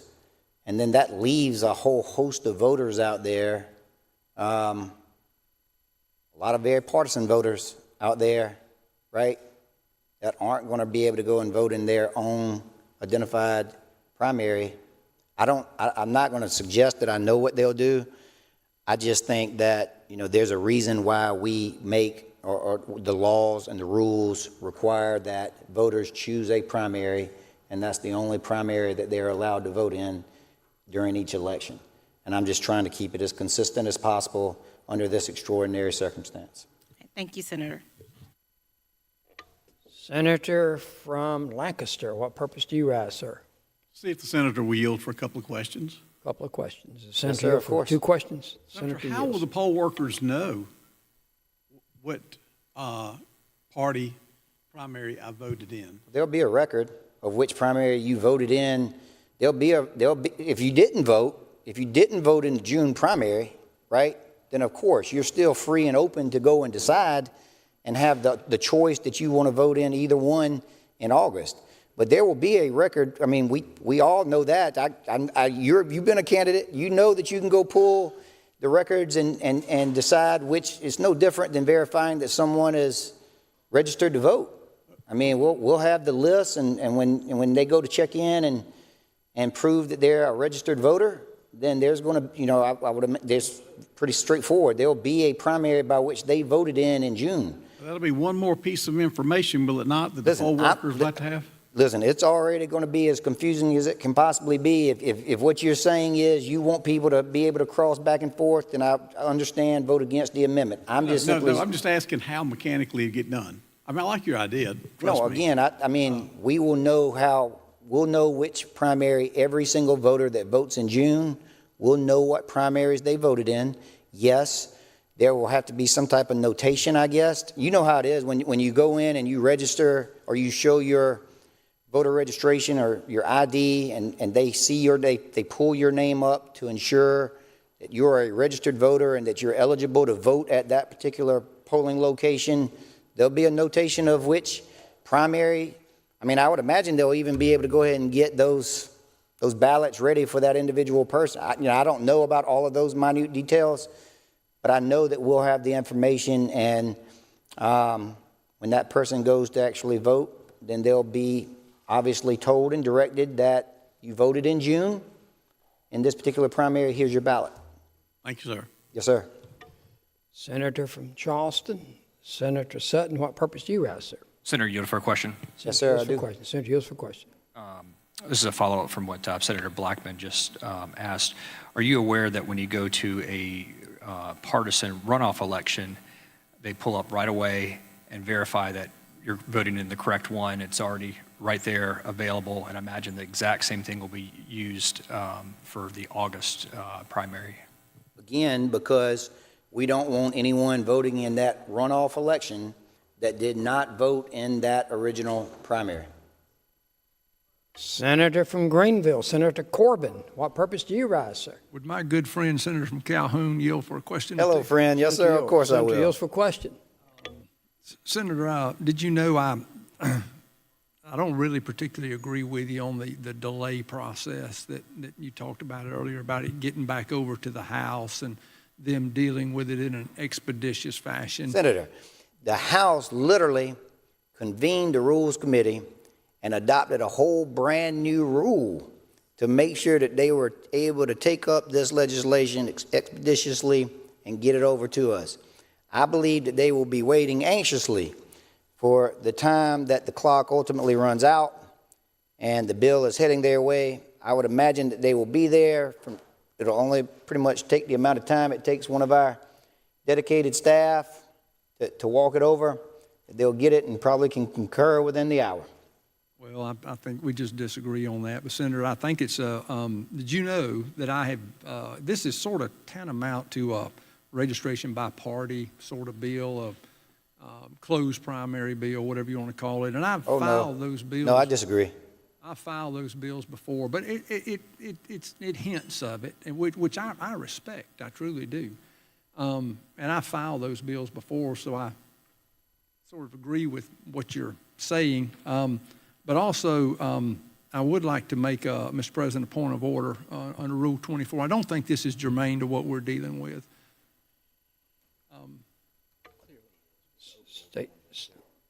State your point. Yeah. Okay, well, I'm told by my colleagues it probably is germane, so I won't waste the Senate time.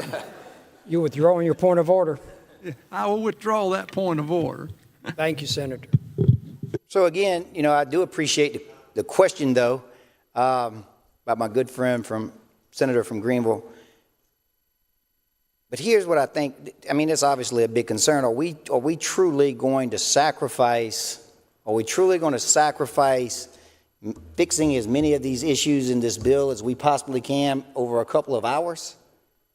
Or to me, it certainly would seem the prudent thing to do to try to address as many problems, because if you sacrifice trying to fix it to the best of our ability, what type of situations and problems are you going to only be pushing down the road and creating a bigger mess later?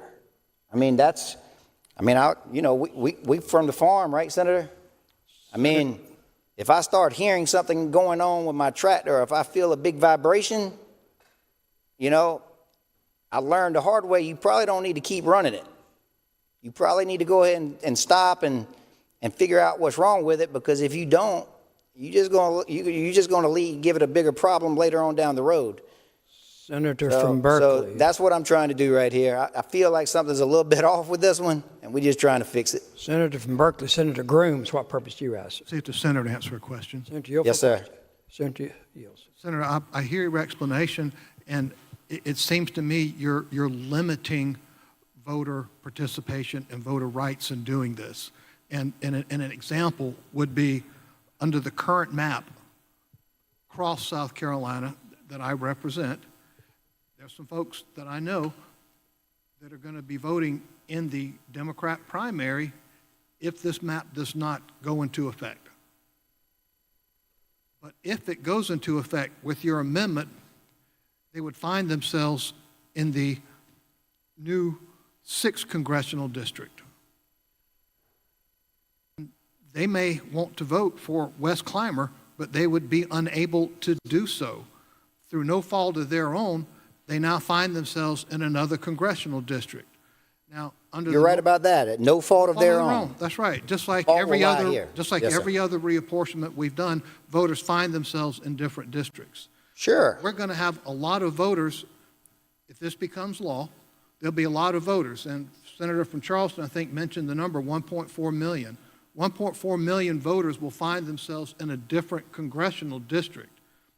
Some may like the Democrat candidate that they intended to vote for, but now they're in a district where they may want to vote for the Republican. Or they may find themselves, I really liked Mark Smith when I was in the 1st district, but now I don't care for the Republican. I want to vote in the Democrat primary.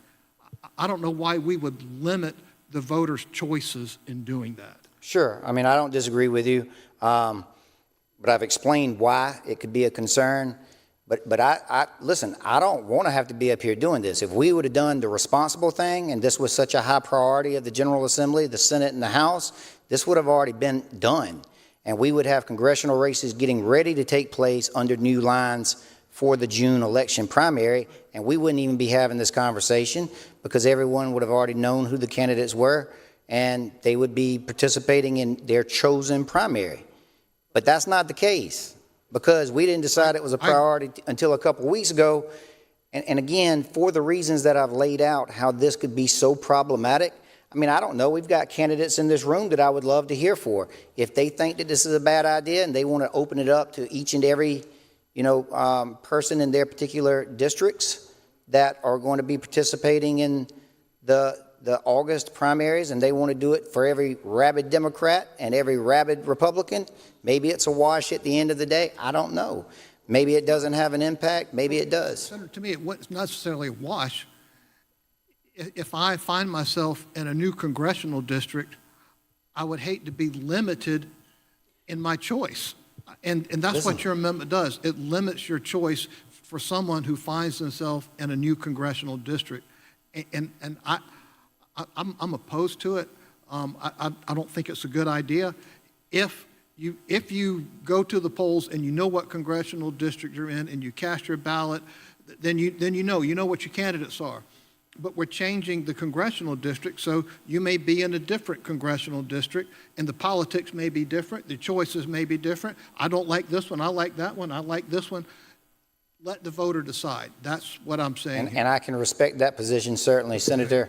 You know, again, you just really articulated and highlighted why this is a bad idea in the first place. Because of the fact that, you know, these voters are going to have to not there right now. We've got millions of people across the state that are going to find out, maybe perhaps in a week or so, that they are now in a different congressional district. There's going to be thousands upon thousands of people that find out that the ballots that they cast for their preferred congressional candidate is invalidated.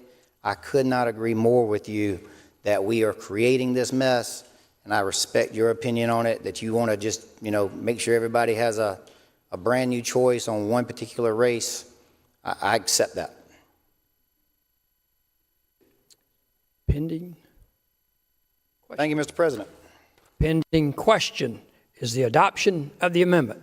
Senator from Berkeley, Senator Grooms, what purpose do you raise? Motion to table. Motion to table the amendment. Roll call has been requested to 5 members. More than 5 members second that request. Roll call is ordered. The clerk will ring the bell.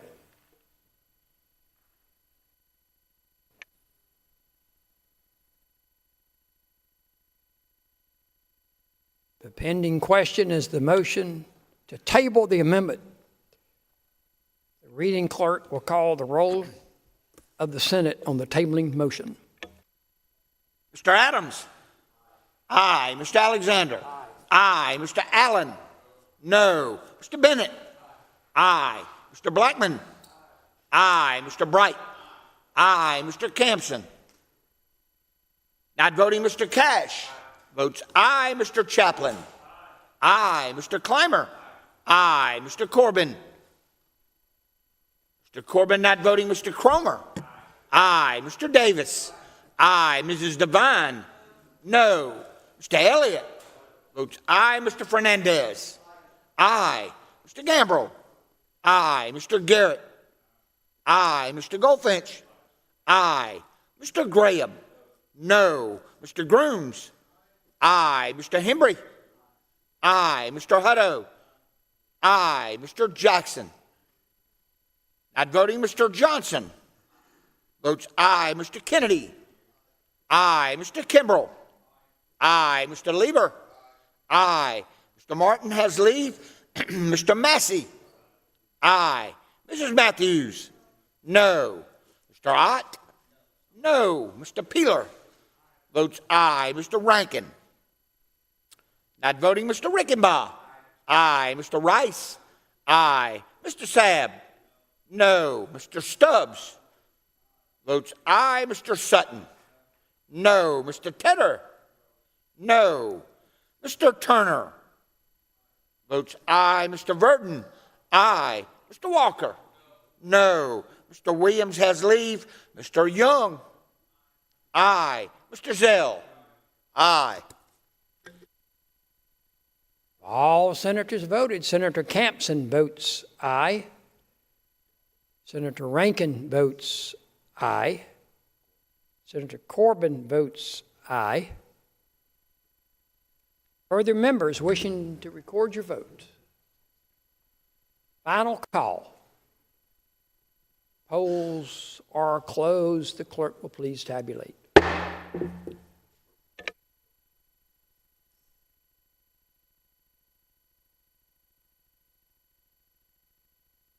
By a vote of 34-9, the amendment is tabled.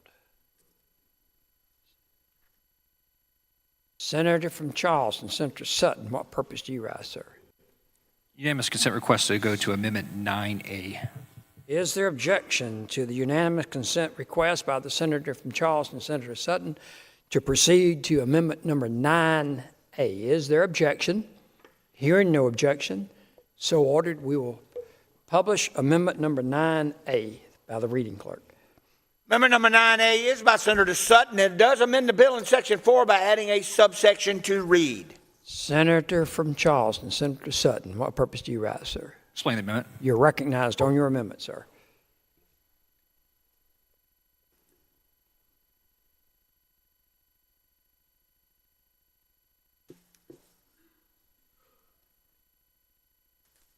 Senator from Charleston, Senator Sutton. Thank you, Mr. President. Again, just wanted to start off by saying thank you to the staff. We have some pages here today, all our security folks that have been working overtime to keep us safe throughout this process. So your time away from your family, the other things that you would like to be doing on this holiday weekend is not unrecognized. So thank y'all for being here. And thank y'all to all the families at home too that are missing us. And I know yesterday talked about missed my son's kindergarten graduation. Won't be able to go back in time and experience that. And again, I know a lot of people here are missing time with their families this weekend. So I appreciate the sacrifice families are making at home, so we can be here and do this stuff. So this is the 9A is the amendment where the table in motion failed unanimously. It's actually, I was asking some people, have you ever seen a table in motion fail unanimous before? That's a very, very rare occurrence, but I appreciate the commitment from this body and everybody in here to support veterans. I think that's why we got such strong support for this amendment yesterday, and I hope that you guys took the time to go up there and talk to our veterans that have come here over the weekend and make their voices heard. We are a pro-military state. Some try to claim that we are the most pro-military state, but you guys have heard this saying a lot. Talk is cheap. Talk is cheap. Votes matter. And we've got some veterans up here watching to see what our votes are going to be. So anyway, this amendment is the same one as yesterday with an addition added to it. The addition here, and I'd like to thank the people that raised the need to expand this amendment yesterday that was so popular that the table in motion failed unanimously. The addition here says the State Elections Commission shall transmit with overseas ballots for special primaries held on August 18th, 2026 for the 7 seats in the U.S. House of Representatives to be voted on by November 3rd, 2026 general election, a notice that explains why the recipient is receiving an additional ballot and that the vote of the recipient cast previously for the U.S. House of Representatives in the June primary election was not counted. So what that means in layman terms is that when these replacement ballots go out, what this amendment does is automatically veterans will, or anybody overseas or requested absentee ballot for June will automatically get one for August. They will also receive a note in there as why they're getting it, because there was some concern that people would see a new ballot come in and say, example, you're on an aircraft carrier, you're doing your service to this nation, not following the daily news of what's going on here and everything. So there may be some confusion as why did I get another ballot in the mail? I've already sent this one off and returned. And assume my vote was counted.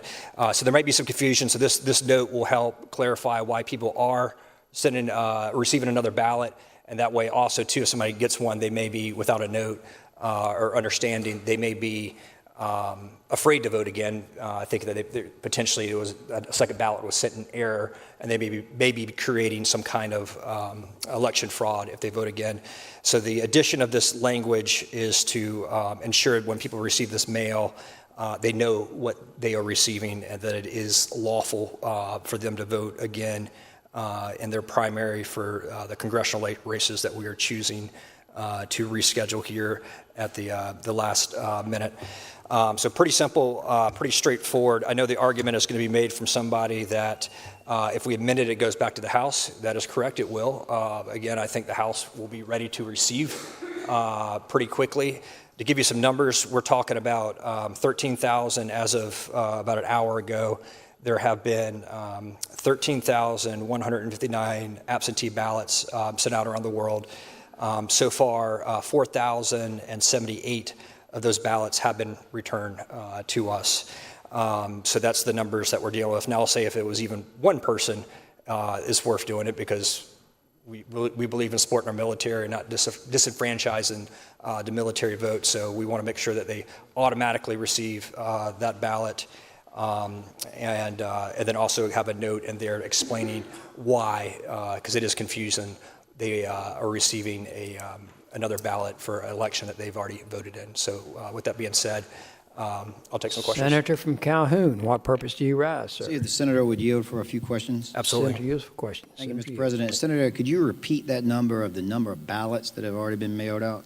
The number that have been mailed is 13,159. That's as of about an hour ago. And then That's all, I mean, that's, I don't know how many, do you know how many absentee ballots were mailed? Those are the absentee ballots. So how many of those were military, do we know? I don't know that number. On Wednesday, we heard an estimate, I think around 2,500. That was Wednesday. I'm not sure. One thing we've all found through this process, because it is being so rushed, that our numbers are quickly changing. Another great example of that is last week at the House testimony, the cost of this was $2 million. We're already up to 5.2 to 6 million. That's just in It's the state portion, right? That's just the state portion. Doesn't include counties. Doesn't include all the costs that Senator Camps had talked about this morning to defend it. So I think it's safe to say that we're going to be over $10 million in this endeavor here pretty shortly. Well, I thank you for that.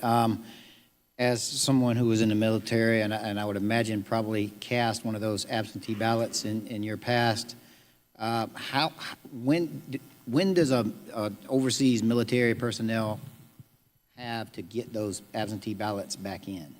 When do they have to get them back in? Yeah, so in other words, I mean, they still could mail, we'll be receiving absentee ballots from our military personnel over the course, I'm assuming, of the next 2 weeks, right? That's correct. There is a cutoff date for when they have to be received.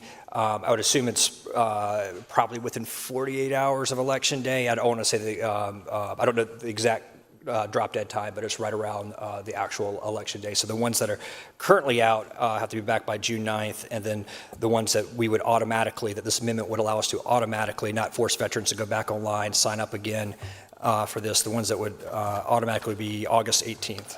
I hope that it works. I hope we can pass your amendment, and we'll get to that in a second, why I think it's so important. But do you know how the process works? I would imagine we're going to have military personnel that are stationed somewhere right now across the world that have received their absentee ballots. They're going to turn those absentee ballots back in. I would imagine there's going to be a certain percentage of them that are going to be stationed somewhere else by the time the next absentee ballots roll around to be dispersed. Is that a fair assumption? It's a big concern of mine, and Senator Comer and I talked about that a little bit yesterday. And Army guys are going to have to wait a little bit longer to get their mail. People on an aircraft carrier ship going to have to wait a little bit longer. Air Force, we got all the planes, not all of them, but we have the majority of the planes, so we usually get ours a little bit faster.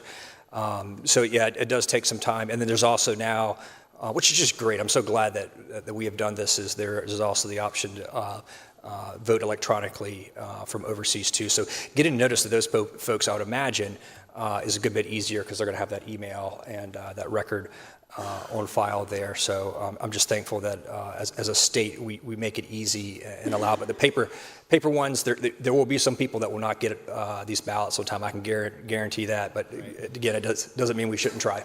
Well, and I appreciate that. And, you know, we talked with the election director. I've actually had some conversations with him after you offered it the first time. And you know, there seems to be, you know, it sounds like they are already going to be, in their minds, they're going to send them regardless. But I think the difference and the importance, did you know, of your amendment is that notification that you're talking about. You know, an overseas personnel is not going to get the benefit of being able to drive down the road and see a billboard, you know, announcing the fact that this candidate or that candidate is going to be running. They're not necessarily going to have access. I mean, you know, sure, but they're just not going to be inundated probably as much as we are. They're probably not going to benefit from, I'm hoping, the campaign that will have to be undertaken to try to educate voters in a very short period of time about the fact that, you know, the primary primaries for Congress did not take place under the purview of this upcoming election.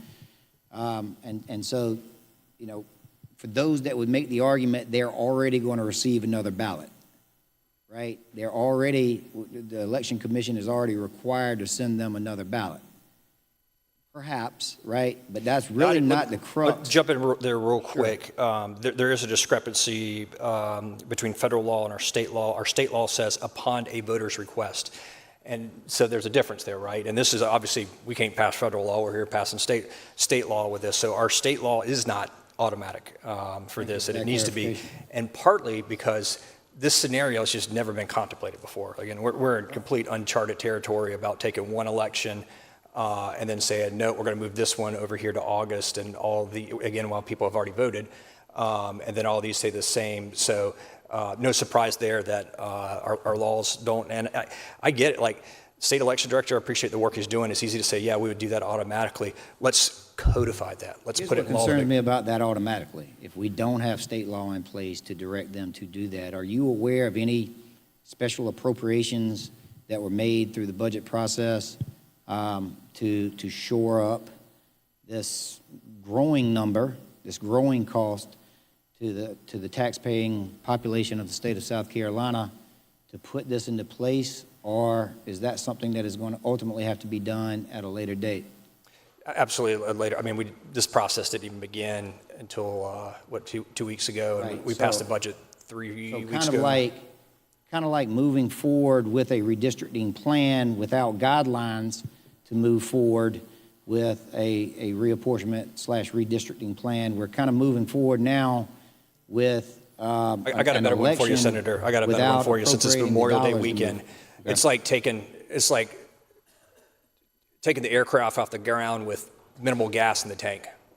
I had a feeling you were going to bring it back to some type of scenario with your flying history. Disaster guaranteed. And I talked about the air chain with all this, and I know other senators, Senator Campson, Senator Davis, Senator Rankin, about how this normal process goes, and then getting back to my aviation experience. Every time there is a disaster, there is a series of error chains, and we're seeing a lot of these, and they are glaring white hot that we are headed to a pretty nasty collision here. Right, so I don't know. I mean, I don't know what's going to supposedly happen when, Calhoun County calls me up. They've already called me up, and Calhoun County, obviously one of our largest polling locations is at our K-8 school in Sandy Run, which is within my district. We're able to use that polling location because school is always out. School will be in when this particular primary is held. So I don't know. They don't know, where they're going to be able to move that polling location to, because it's going to have to be a rather large facility. It's going to have to be ADA compliant. It's going to have parking, all these other requirements that are in place.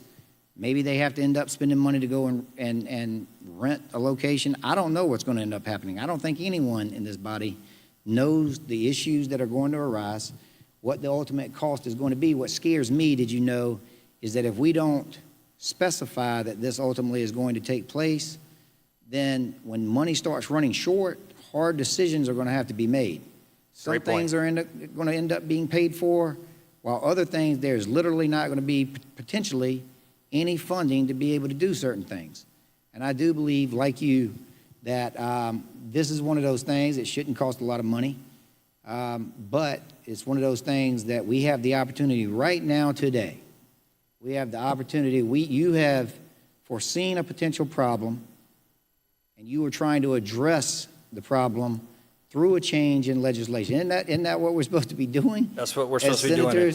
I'm going to keep that analogy going for you. So assuming in the airplane the fuel is money, right? So when you're tight on gas, one of the first things you start doing is start shutting down non-critical systems. Got to conserve that fuel, right? So election boards, county election boards will be in that decision. We've had this massive problem dumped on us that we weren't budgeted into. Just what do we start cutting and pulling away from? And maybe because it's not in law, some counties don't send up these automatic absentee ballots because they're not required to do so in state law. They are not upon a voter's request. State law does not require that. Tough decisions with no good answers. Mm-hmm. But at the end of the day, it's still a decision that's going to have to be made nonetheless. Thank you, Senator. Yep.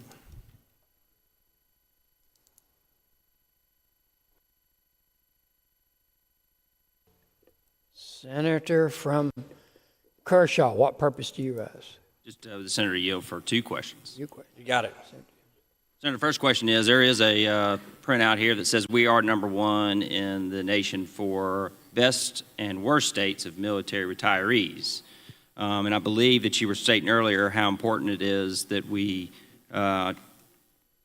defend that and protect that. And I believe that's exactly what this amendment does. And I believe there are about 40,000 active duty military in South Carolina.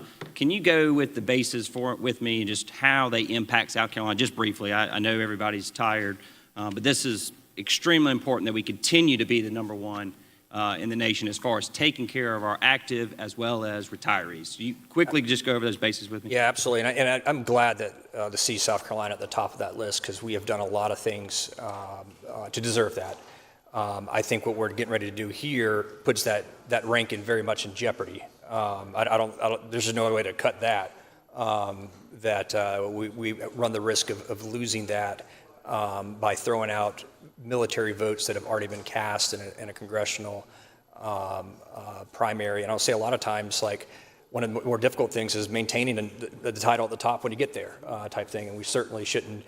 And this is just an unforced error. There ain't no other way to cut that one.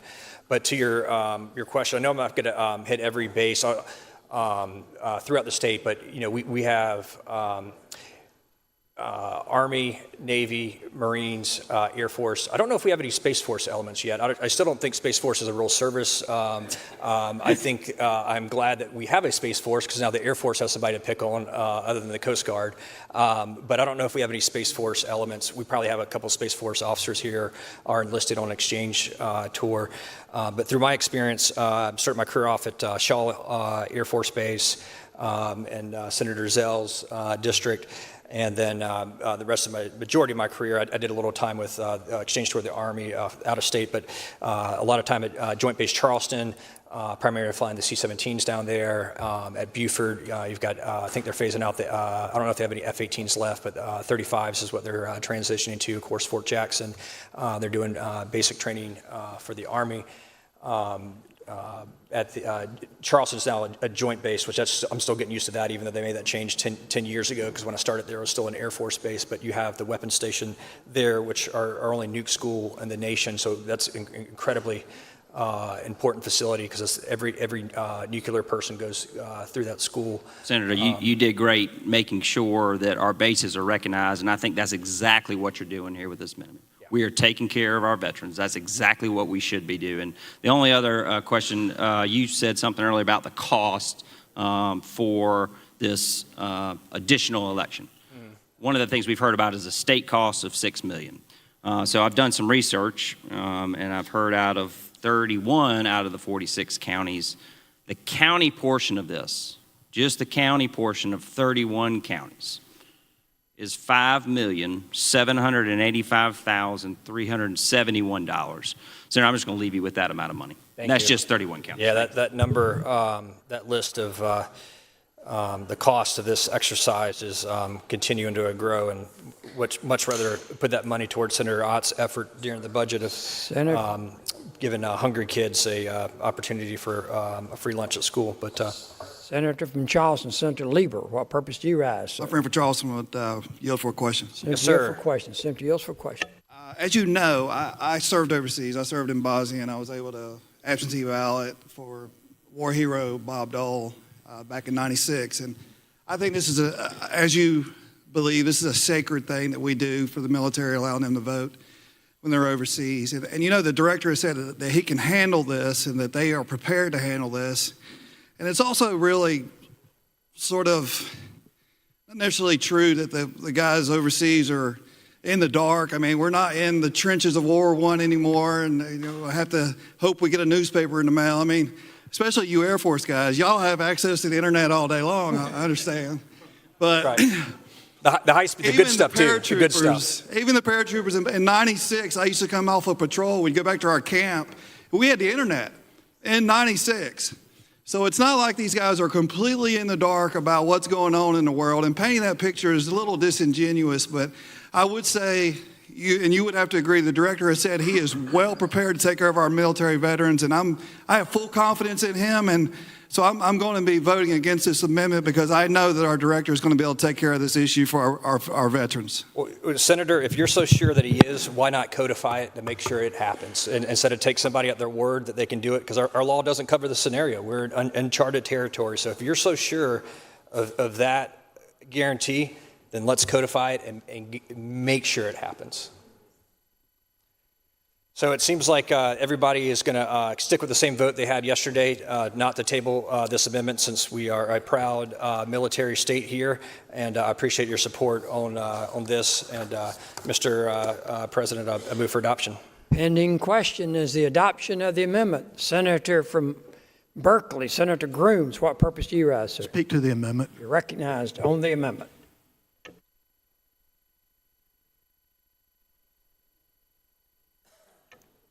Members of the Senate, we had some discussions over this amendment yesterday, and I think it was yesterday.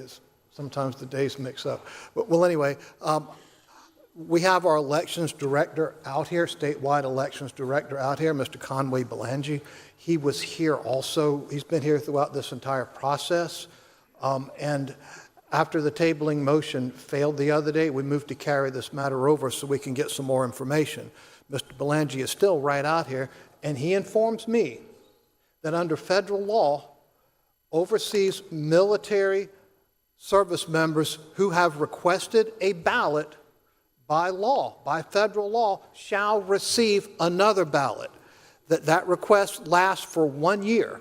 So if they're requesting a primary ballot, they will receive a primary ballot anytime there is a primary for the next year, that they will receive those ballots. That is the testimony from the gentleman right outside. He's been here the last day or so, and many other members in this room have actually spoken to him and received the same information. Senator from Charleston, Senator Sutton, what purpose do you rise, sir? Well, Senator Yield for some questions. Senator Yield. Senator Yield for questions. So the election director, when he gave his estimate to the House last week of the cost of the election, what was that number again? I didn't ask him what the cost of the election was. You probably have that information.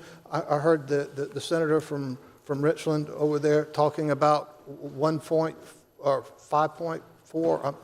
I'm not sure what the number. 6 million. Yeah, I did not ask him that. Sure. But I asked him the question specifically related to the subject matter yesterday regarding overseas ballots for our military service people, just to make sure they would receive them. So the point I'll quickly get to and make here is some of the numbers, not to his own fault, have been changing. Again, the guy's 5 weeks on the job, and we've gone from a $2 million estimate last week to a $5.2 to $6 million estimate this week. But the other thing, going back, I'm worried about state law because that's what we can control here. Our state law is not clear here, which is what I'm trying to change. But jumping back to the federal side real quick, I hear what he's saying that. You also have the option to write in there, I'm requesting a ballot for the June primary, and if you do that, you will get a ballot for the June primary and will invalidate any kind of other automatic, whatever you want to call it, bucket that you would fall into. And this is not me making this up. This is Charleston County's election director reaching out to me saying, no, we have holes here because people being diligent will write on that application, I am requesting a ballot for the June 9th primary, and that's the ballot they get, and they will not be enrolled into that automatic ballot distribution for another one. So this amendment fixes that in state law, because state law will say, instead of by request of the member, it will be automatic at that point. But our service members who are overseas who've requested an overseas ballot will receive, should this become law, will receive another overseas ballot for the primary. Not, sir, are you aware they will not, if they specifically wrote in their application they were requesting a ballot and put the date on there, they would not automatically be enrolled into that, and that is coming from the Charleston County elections director. But the bigger point, my information comes from the statewide elections director who's right outside. Whose estimates have changed by $3 million in the span of a week. No fault to his own, but we are building an airplane as we're flying it, and things are changing by the minute, numbers-wise. So this keeps military people protected. That should be the highest level that we are trying to achieve here to make sure that it is easy and automatic for these people because they did nothing wrong. The rules were changed on them. So if they wrote specifically the date that they're requesting, they do not get an automatic enrollment. This amendment, are you aware, sir, fixes that, and I think we should do everything possible to make it easy for military members to vote. I'm satisfied that they will receive the ballots, and based on that, I move the table. Senator, the motion to table, he made the motion to table. I'm sorry, it's non-debatable. Roll call is requested. The 5 members second the call. 5 members do.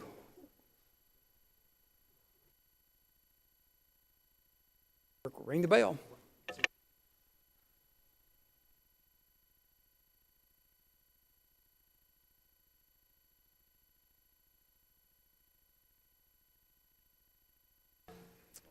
The reading clerk will call the roll of the Senate on the tabling motion. Mr. Adams? Aye. Mr. Alexander? Aye. Mr. Allen? No. Mr. Bennett? No. Mr. Blackman? Aye. Mr. Bright? Aye. Mr. Campson? No. Mr. Cash? Aye. Mr. Chaplin? Aye. Mr. Clymer? Aye. Mr. Corbin? Aye. Mr. Cromer? Aye. Mr. Davis? No. Mrs. Devine? No. Mr. Elliott? Not voting, Mr. Fernandez? Aye. Mr. Gambrell? Aye. Mr. Garrett? Aye. Mr. Goldfinch? Aye. Mr. Graham? No. Mr. Grooms? Aye. Mr. Hembry? No. Mr. Hutto votes no. Mr. Jackson? No. Mr. Johnson? Aye. Mr. Kennedy? Aye. Mr. Kimbrell? Aye. Mr. Lieber? Aye. Mr. Martin has leave. Mr. Massey? No. Mrs. Matthews? No. Mr. Ott? No. Mr. Peeler? Aye. Mr. Rankin? No. Mr. Riggenbaugh? Aye. Mr. Rice? Aye. Mr. Sabb? No. Mr. Stubbs? No. Mr. Sutton? No. Mr. Tedder? Mr. Tedder not voting. Mr. Turner? Aye. Mr. Verdon? Aye. Mr. Walker? No. Mr. Williams has leave. Mr. Young? Aye. Mr. Zell? Aye. Have all senators voted? Have all senators voted? Senator Elliott votes aye. Senator Tedder votes no. Further members wishing to record your vote? Last call. Polls are closed. The clerk will please tabulate.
By a vote of 26 to 18, the amendment is tabled. Senator from Edgefield, what purpose do you rise, sir? President, I ask to be recognized for purposes of a unanimous consent motion.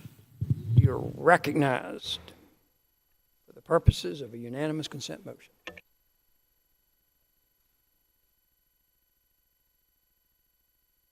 Senator from Edgefield is recognized. All right.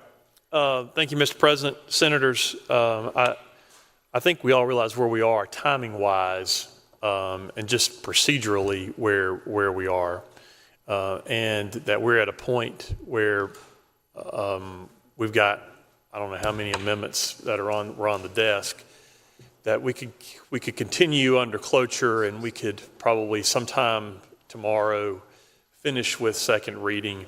And then you get to, the best case scenario is you get to a third reading sometime on Tuesday after we've been here also tomorrow and Monday. So with that understanding, Mr. President, I have a unanimous consent motion that that the remaining amendments that are on the desk be withdrawn, that we proceed to a recorded vote on second reading, that if that second reading vote is successful, the rule requiring a 3/5 vote for amendments on third reading be waived, such that the amendments that are withdrawn pursuant to this motion could be reoffered, and any additional amendments could be reoffered for third reading. That the Senate would meet Sunday and Monday in perfunctory session, but Sunday and Monday would count as statewide legislative days pursuant to Rule 15B as it pertains to this bill. That the Senate, if and when the Senate adjourns today, that it would that we would reconvene in statewide session on Tuesday at 11 a.m., at which point, pursuant to Rule 15B, a motion for cloture would be in order. So, Mr. President, that is my unanimous consent request. Is there objection to the unanimous consent request? Hearing no objection, that unanimous consent motion has been agreed to by the Senate. We will proceed to a second. The amendments have been withdrawn. We will proceed to the second reading roll call vote on H 5683 on page 1.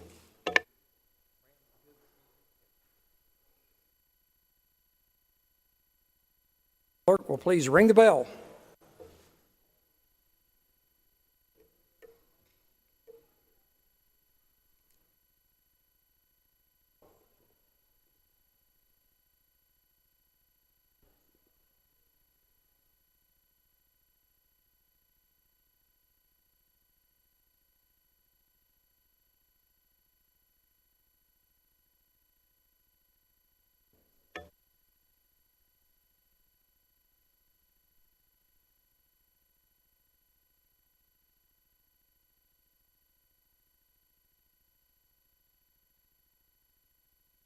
Reading clerk will call the roll. Second reading. Mr. Adams? Aye. Mr. Alexander? Aye. Mr. Allen? No. Mr. Bennett? No. Mr. Blackman? Aye. Mr. Bright? Aye. Mr. Campson? Votes no. Mr. Cash? Aye. Mr. Chaplin? Aye. Mr. Clymer? Aye. Mr. Corbin? Aye. Mr. Cromer? Aye. Mr. Davis? No. Mrs. Devine? No. Mr. Elliott? Aye. Mr. Fernandez? Aye. Mr. Gambrell? Aye. Mr. Garrett? Aye. Mr. Goldfinch? Aye. Mr. Graham? No. Mr. Grooms? Aye. Mr. Hembry? No. Mr. Hutto? No. Mr. Jackson? No. Mr. Johnson? Aye, Mr. Kennedy. Aye, Mr. Kimbrell. Aye, Mr. Lieber. Aye, Mr. Martin has leave. Mr. Massey. No. Mrs. Matthews votes no. Mr. Ott. No. Mr. Peeler. Aye. Mr. Rankin. No. Mr. Rigema. Aye. Mr. Rice. Aye. Mr. Sabb. No. Mr. Stubbs. Aye. Mr. Sutton. No. Mr. Tedder. Votes no. Mr. Turner. Aye. Mr. Verdon. Aye. Mr. Walker. No. Mr. Williams has leave. Mr. Young. Aye. Mr. Zell. Aye. Have all senators voted? Have all senators voted? Final call.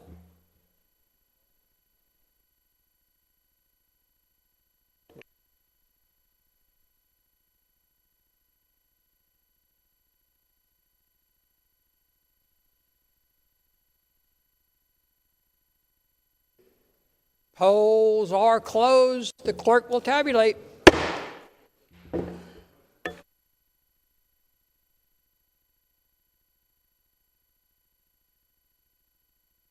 By a vote of 27 to 17, H 5683 receives a second reading of the Senate.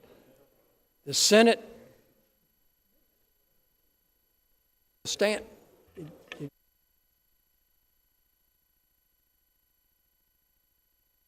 Senate will stand adjourned pursuant to the unanimous consent request that was approved by the Senate. The Senate is now will reconvene in statewide session at 11 a.m. on Tuesday.